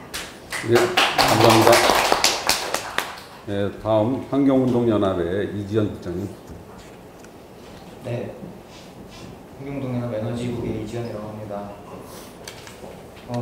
지난주 화요일에 저도 여수에 다녀왔는데 300여 명의 시민들이 이번 3단 배출 조작, 유해물질 배출 조작에 대한 규탄 집회를 열었습니다. 그때 주민분들이 이 문제에 대해서 얼마나 지금 분노하고 있는지, 그 다음에 절규하고 있는지에 대해서 정말 저도 뼈저리게 느끼고 왔었고, 여수상단이 입주한 지가 이제 반세기가 된다고 했고, 앞서 또 얘기한 것처럼 여수상단에서 지금까지 수많은 그런 환경, 그 다음에 안전사고가 많았는데, 근데 상생한다는 마음으로 이제 주민들이 그런 기업들을 믿었었는데, 그런 것에 대한 큰 배신감들. 근데 지금 문제는 아직 이 문제가 수습되기는커녕 더 확산되고 있다는 거죠. 지난달 발표 이후에도 영산강 유역청에서 추가로 발표해서 그런 배출 조작을 했던 업체들이 더 있다는 것들이 언론 보도를 통해서 나타났습니다. 그러니까 지금 문제가 전혀 수습되지도 않았고, 이거에 대해서 지금 책임있게 행정이라든지 그 다음에 범죄를 저지른 기업에서 진정 어린 사과를 했던 그런 사례가 또 얼마나 있습니까? 그러니까 지금 이런 상황에서 이런 분노라든지 이런 것도 없으면 과연 우리 사회가 이런 것들을 제대로 해결할 수 있을까? 그런 동력이 있을까? 과연 오히려 너무 차분한 게 아닐까라는 저는 좀 먼저 얘기를 하고 싶습니다. 이게 지금 배출 조작만 단순히 그 문제의 핵심이 아닙니다. 이 배출 조작한 게 아니라 이 배출 조작을 통해서 기업들이 굉장히 치명적인 유해물질을 과다 배출해왔고, 이 지금 미세먼지가 이 국가적 재난이라고 지금 규정이 됐고, 대통령까지 나서가지고 이 문제를 논의하자라고 지금 기구를 띄워놓은 상황인데, 이런 지금 우리 국내 미세먼지의 최대 배출원이라고 하는 이 산업시설의 이 유해물질, 이 배출량 산정과 측정에서 커다란 허점이 됐으면서도 이런 것들을 제대로 해결하지 않는다라는 지금 문제의식이 지금 지역 주민들에게는 팽배하게 있습니다. 왜냐하면은 아직까지도 그런 기업이 여전히 그런 지역 경제에 또 중요한 축이다 보니까 또 지자체에서도 이런 것들을 그냥 푸시하면서 넘어가려고 하는 분위기들이 지역 주민들을 더 초조하게 만들고 있다는 것입니다. 그래서 단순하게 배출 조작했던 것이 아니라 이런 것들을 수십 배 유해물질을 과다 기준치를 초과해서 배출했고, 그걸 통해서 배출 부과금을 회피했다라는 겁니다. 그러니까 그런 걸 통해서 부당이익을 또 취했다. 그래서 이런 법을 또 기만하고 그런 지금 대기오염 물질 관리 체계의 근간을 저는 허물어뜨린 사례이면서, 이게 또 일부 기업의 아주 일탈행위였을까? 그렇지가 않았고, 이 문제가 벌써 수년간, 십수년간 계속 벌어져 왔고, 정부와 지자체가 몇 번이나 이 재발 방지 대책 몇 번이나 근절하겠다라고 약속을 했지만, 그 과거의 그런 약속들이 사실은 선언에 불과했다라는 것이 이번 집단 배출 조작 사태를 통해서 그런 그 결과를 보여줬다라는 것은, 이번에 우리가 클린 디젤 이런 정책도 정책 실패라고 했던 것처럼 이거는 저는 크나큰 정책 실패로 규정할 수밖에 없다라고 보여집니다.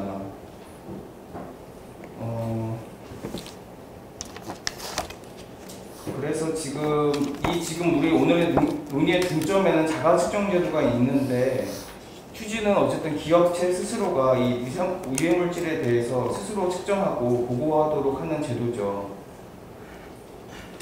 근데 이 문제에 대해서 과거에도 계속 몇 번씩이나 그런 오늘과 같은 똑같은 그런 문제들이 지적이 되었었고, 정부는 그때마다 그 재발 방지의 근본 대책들을 마련한다면서 발표했습니다. 근데 이 자가 측정에 대해서 가장 크게 문제가 지적되고 있는 것은 바로 이 가벌 관계, 이 불공정한 기울어진 이 유착 관계를 지금 모두가 다 알고 있는 사실입니다. 문제임에도 그거에 대해서 지금 제대로 된 해결책이 나오지가 않았습니다. 이미 2016년도, 2017년도에도 환경부가 대기환경보전법, 그 다음에 시험공정법을 개정해가지고 지금 이번에도 보도자료에서 내신 것처럼 그 배출 사업자가 특정 대행업체에게 부당한 지시나 간섭을 하면 안 된다. 하게 됐을 때는 처벌하겠다라는 것들을 이미 법적으로 다 넣었습니다. 근데 그럼에도 이런 사태가 현장에서는 전혀 먹히지가 않았다라는 거죠.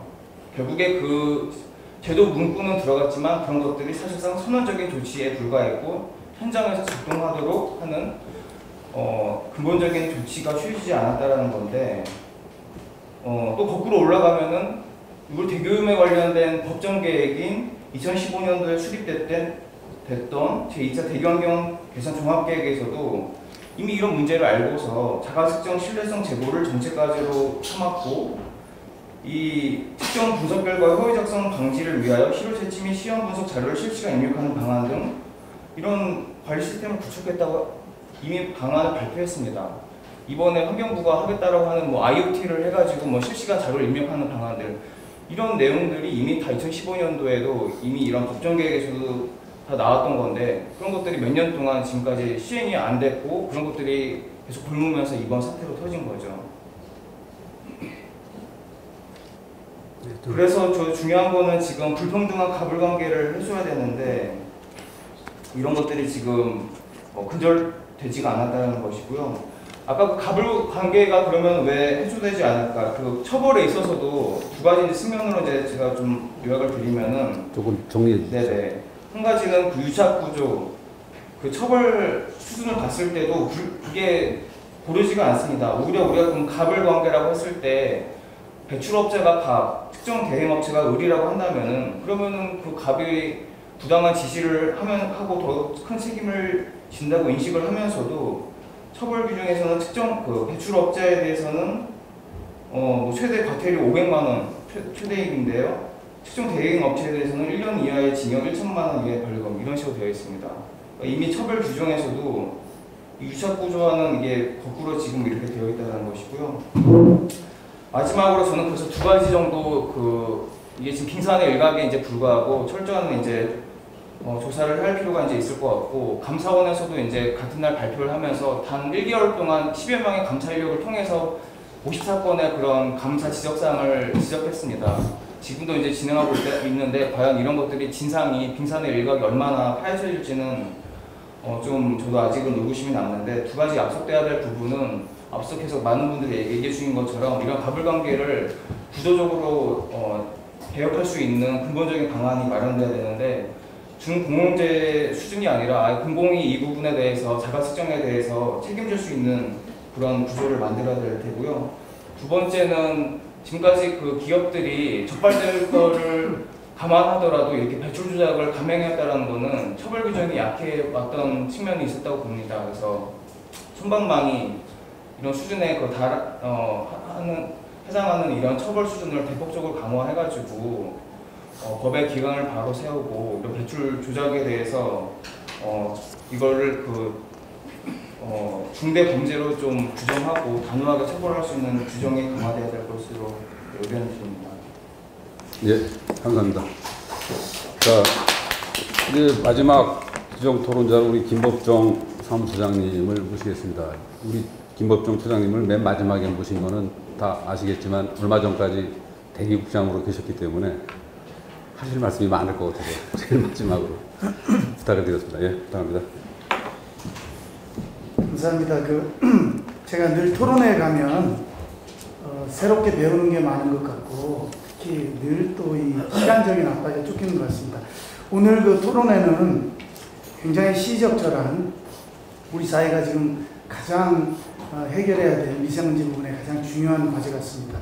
강병원 의원님은 미세먼지 특별법을 대표 발의하시고 국가기후환경회의에도 주도적으로 참여하시기 때문에 이런 좋은 토론회를 만드신 것 같고, 김종호, 유경송 교수님은 제가 업무를 하면서도 계속 배우고 또 저희 대책을 함께 하신 분들이기 때문에 맥을 아주 잘 짚은 그런 발제를 하셨다고 생각합니다.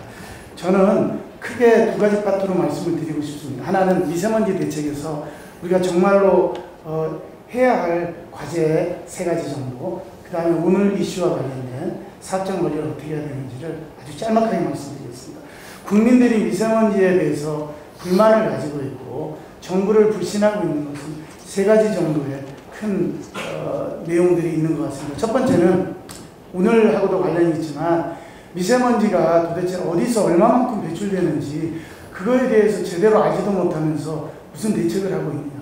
첫 번째 같습니다. 두 번째는 미세먼지가 연평균 농도가 개선되고 있다고 말을 하는데 우리 국민의 입장에서 봤을 때는 오히려 체감 농도는 계속 악화되고 있는데 뭐가 개선이 되는 것이냐.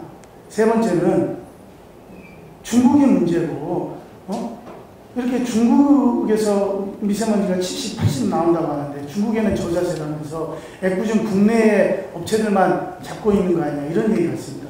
저는 그래서 앞으로 우리가 해야 될 3가지 과제는 첫 번째는 미세먼지가 어디서 나오는지에 대한 미세먼지 배출량을 갖다가 체계적으로 파악을 하면서 촘촘한 관리를 해야 됩니다.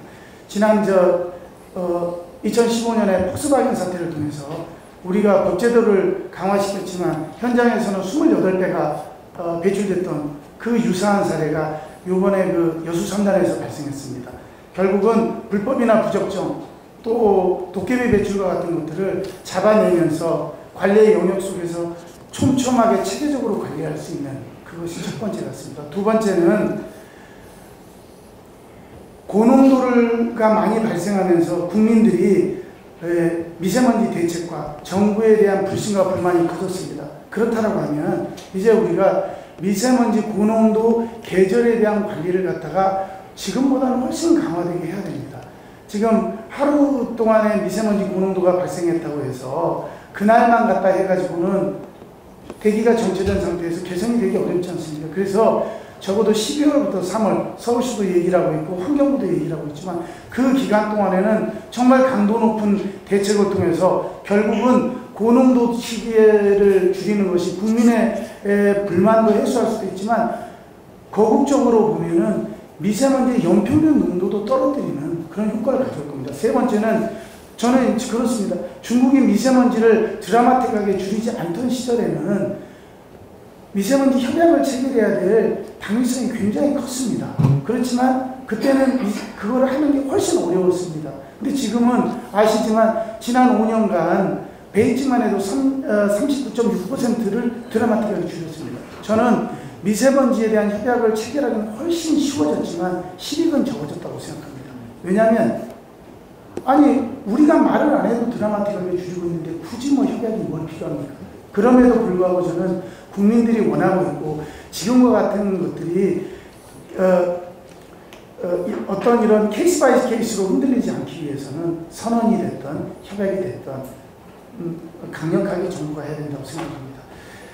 마지막으로는 사업장 배출과 관련해서는 2가지가 필요합니다. 하나는 자가측정 제도를 어떻게 개선할 것인가. 두 번째는 배출 사업장을 불법이라든가 부적정이 되지 않도록 적정원 관리할 것이냐는데요. 첫 번째 자가측정 개선에 대해서는 14페이지에 김종호 교수님이 이미 환경부가 생각하고 있는 내용들을 충분히 담아서 발표를 했기 때문에 제가 더 이상 첨언할 얘기가 없는 것 같습니다. 두 번째로 넘어가면 배출시설에 대한 적정 관리는요. 원론을적으로 따지면 저는 이렇게 생각합니다. 위법으로 인해 얻을 수 있는 수익이 있다면 그 위법으로 인해서 받을 수 있는 불이익이 있을 때 위법으로 인해서 얻을 수 있는 수익보다 위법으로 인해서 받는 손해나 불이익이 더 크다라고 하면 감히 불법을 저지를 생각을 하지 않을 겁니다. 그 위법으로 인해 받는 손해는 두 가지의 부피입니다. 하나는 적발될 확률입니다. probability 곱하기 적발됐을 때의 어떤 금액, 페널티입니다. 그래서 저는 적발 시의 페널티에 대해서는 과연 적발됐을 때 부과금이 현실화되어 있느냐는 거 하나고요. 두 번째는 이것이 고의가라든가 중대한 과실이 있었을 경우에는 그게 얻는 수익을 갖다 뛰어넘을 정도의 징벌적인 보상을 때려줄 수 있느냐, 이 두 가지가 저는 요소가 될 거라고 생각합니다.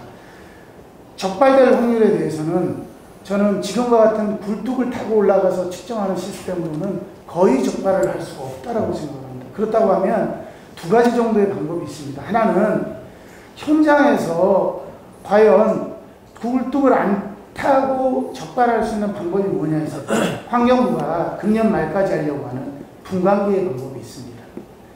1km나 2km 떨어진 곳에서 광선총을 쏴서 그것이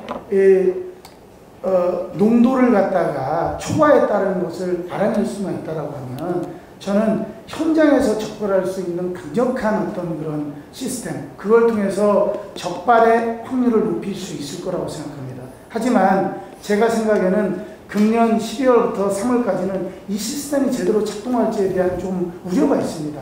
그때는 어떻게 하냐면 아까 우원식 의원님이 써주신 것처럼 중국이 5,500명, 11,000명, 18,000명의 인력을 동원해서 사업장들에 대한 불법 여부를 갖다가 집중적으로 단속을 했습니다.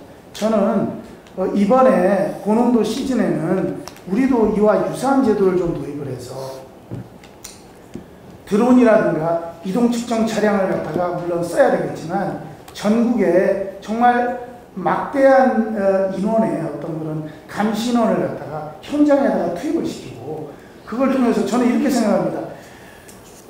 전국의 국가산단 44개를 포함해서 전국의 산단을 갖다가 옛날에 우리가 141도로 클린하는 형태처럼 전국의 핫스팟이 일어나는 지역의 모든 것들에 대해서 책임관리제를 해서 저는 4개월 동안 집중적으로 관리를 해나가고 도시의 평균 농도가 23이라고 하면 산단의 일부는 35, 40까지 올라갑니다. 집중적으로 국민들에게 지도 단속을 하면서 그 농도를 갖다가 주기적으로 알리고 만약에 그것이 떨어지지 않는다면 중앙기동 단속반이 상주에서라도 관리하는 이런 시스템을 가져간다고 하면 저는 지금 우리가 초래됐던 많은 여러 가지 것들 제가 하고 싶은 말이 많이 있지만 도둑한 사람을 100명의 경찰이 잡을 수 없는 것처럼 전국에 58,000여 개의 배조사업장을 잡을 수가 없기 때문에 이런 여러 가지 제도를 통해서 적어도 금년 이후부터는 강력하게 불법이라든가 부적정을 하지 않고 할 수 있는 방법이 저는 도입될 거라고 생각합니다. 예, 감사합니다. 자, 이제 그 지정 토론 6분의 토론은 다 들었습니다. 그 좌장의 역할은 정해진 시간을 정확하게 지키는 건데 이미 정해진 12시가 돼서 지금 마치기는 도저히 물리적으로 어려울 것 같고 조금 더 시간을 써야 될 것 같습니다. 사실 이거 플로어의 시간을 좀 드려야 되는데 지금 시간이 많이 지체돼 가지고 오늘 발언을 안 하면 밤잠이 안 온다는 분 한 분만 모시겠습니다. 저 뒤에 머리 허여신 분. 네. 예, 저는 시민이고요. 김동영이라고 합니다. 지금 미세먼지 대기오염의 원인이 중국이냐 아니냐에 대해서 말들이 많은데 제가 보기에는 환경에 관한 법률, 그 다음에 그 이행의식 이런 거에 관한 한 오히려 우리나라가 중국보다 뒤처지고 있지 않나. 실질적으로 영향력을 받건 안 받건 그거 상관없이. 그래서 중국한테 우리가 무슨 어떤 요구를 한다든가 아까 희망체계 말씀하셨듯이 그걸 하려면은 굉장히 강하게 지금 환경 관련 법규를 재정비해야 되겠다. 그렇게 생각을 하고요. 제가 짧게 말씀드리려고 하는데 2017년도 그 알래스카 생산공장의 배출 시설을 꺼놓고 데이터 조작한 사례가 있었는데요. 벌금이 35억 원 나왔습니다. 2015년 여기는 우리가 무시하는 중국인데요. 중국의 그 코킹 플랜트에서 여기도 데이터 조작 사건인데요. 여기도 벌금이 5억 원 나왔어요. 마지막으로 제가 꼭 제안드리고 싶은 게 뭐냐면은 이게 미세먼지가 수질 오염하고 다르게 증거를 잡기가 굉장히 어려운 면이 있어서 저는 내부 고발자 제도를 제안하고 싶은데요.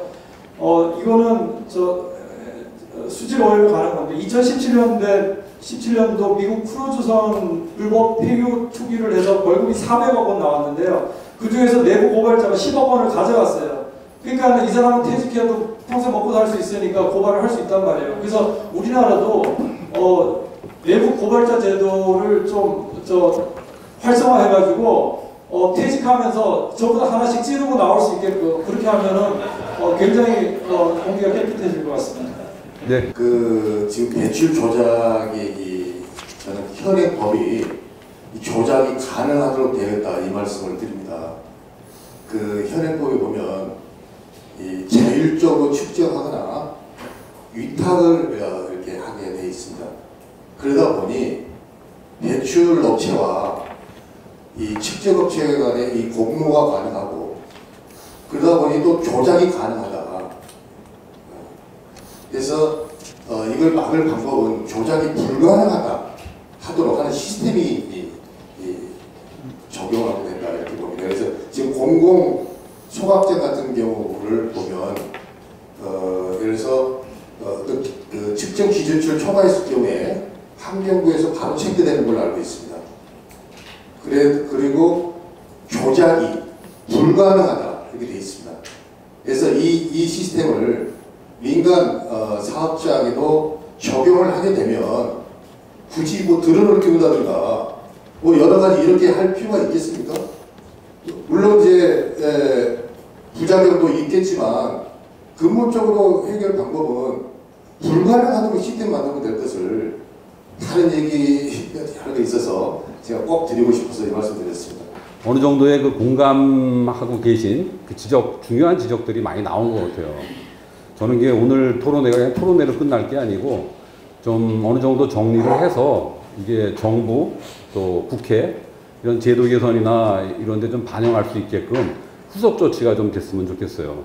자, 그런 점에서 제가 보니까 이제 중요한 지적으로 나온 게 우리 사업장 중에 면제 시설로 방치되어 있는 시설 이 관리는 좀 필요하다는 지적이 있었고요. 그다음 종구분에 대한 문제점 이거 구분하는 게 있고 또 규제 완화 차원에서 그 시설 관리인 자격이 좀 완화돼 있고 또 대기 시설을 수질 자격증이나 소음 자격증 가진 분이 관리하는 겸직 부분 이런 부분들은 시정이 필요하다고 보여집니다. 그리고 가장 여러분들이 지적했던 측정 대행 문제 이거 사업자가 돈을 주고 측정해 달라고 하는 가불관계에서 과연 정확한 측정이 되겠느냐 이게 준공용문제 또 지금 낮게 설정되어 있는 과태료 이런 부분들이 아주 핵심적인 지적이라고 생각이 돼요. 저는 사실 이러한 문제점들은 이게 몰랐던 사실이 아니라고 생각해요. 사실 잘못된 관행을 그대로 방치해 왔던 문제라고 생각을 해요. 그래서 우리 최근에 보면은 미세먼지의 관심도가 높아지면서 특별대책, 종합대책, 비상대책 이렇게 온갖 대책들이 쏟아지는데 대단히 중요합니다. 대단히 중요한데 그것보다도 더 중요한 거는 그런 대책들이 현장에서 제대로 이행되는지 점검하는 게 사실은 더 중요하다고 생각을 해요. 지금 그 정확한 실태 파악, 측정, 또 그게 지켜지고 있는지에 대한 확인은 전 대기관리 정책의 시작이자 끝이라고 생각을 합니다. 이게 장부상에만 존재하는 상황이 돼버리면 이건 정책 실패로 가는 지름길이라고 생각을 해요. 그래서 우리가 이 시점에서는 이 또한 지나가리라 이런 식으로 대처해서는 절대 안 된다고 봐요. 이것이 이러한 문제들이 드러났고 지적이 된 이상 이러한 문제점들을 제도를 어떻게 바꿀 건지 또 관리 시스템을 어떻게 바꿀 건지 하는 시도를 이번에는 반드시 하고 또한 이루어야 된다고 생각을 합니다. 끝까지 남아서 방청해 주신 방청객 여러분들 또 우리 끝까지 자리 지켜주신 강병원 의원님께 다시 한번 감사드립니다. 토론회 마치도록 하겠습니다. 감사합니다.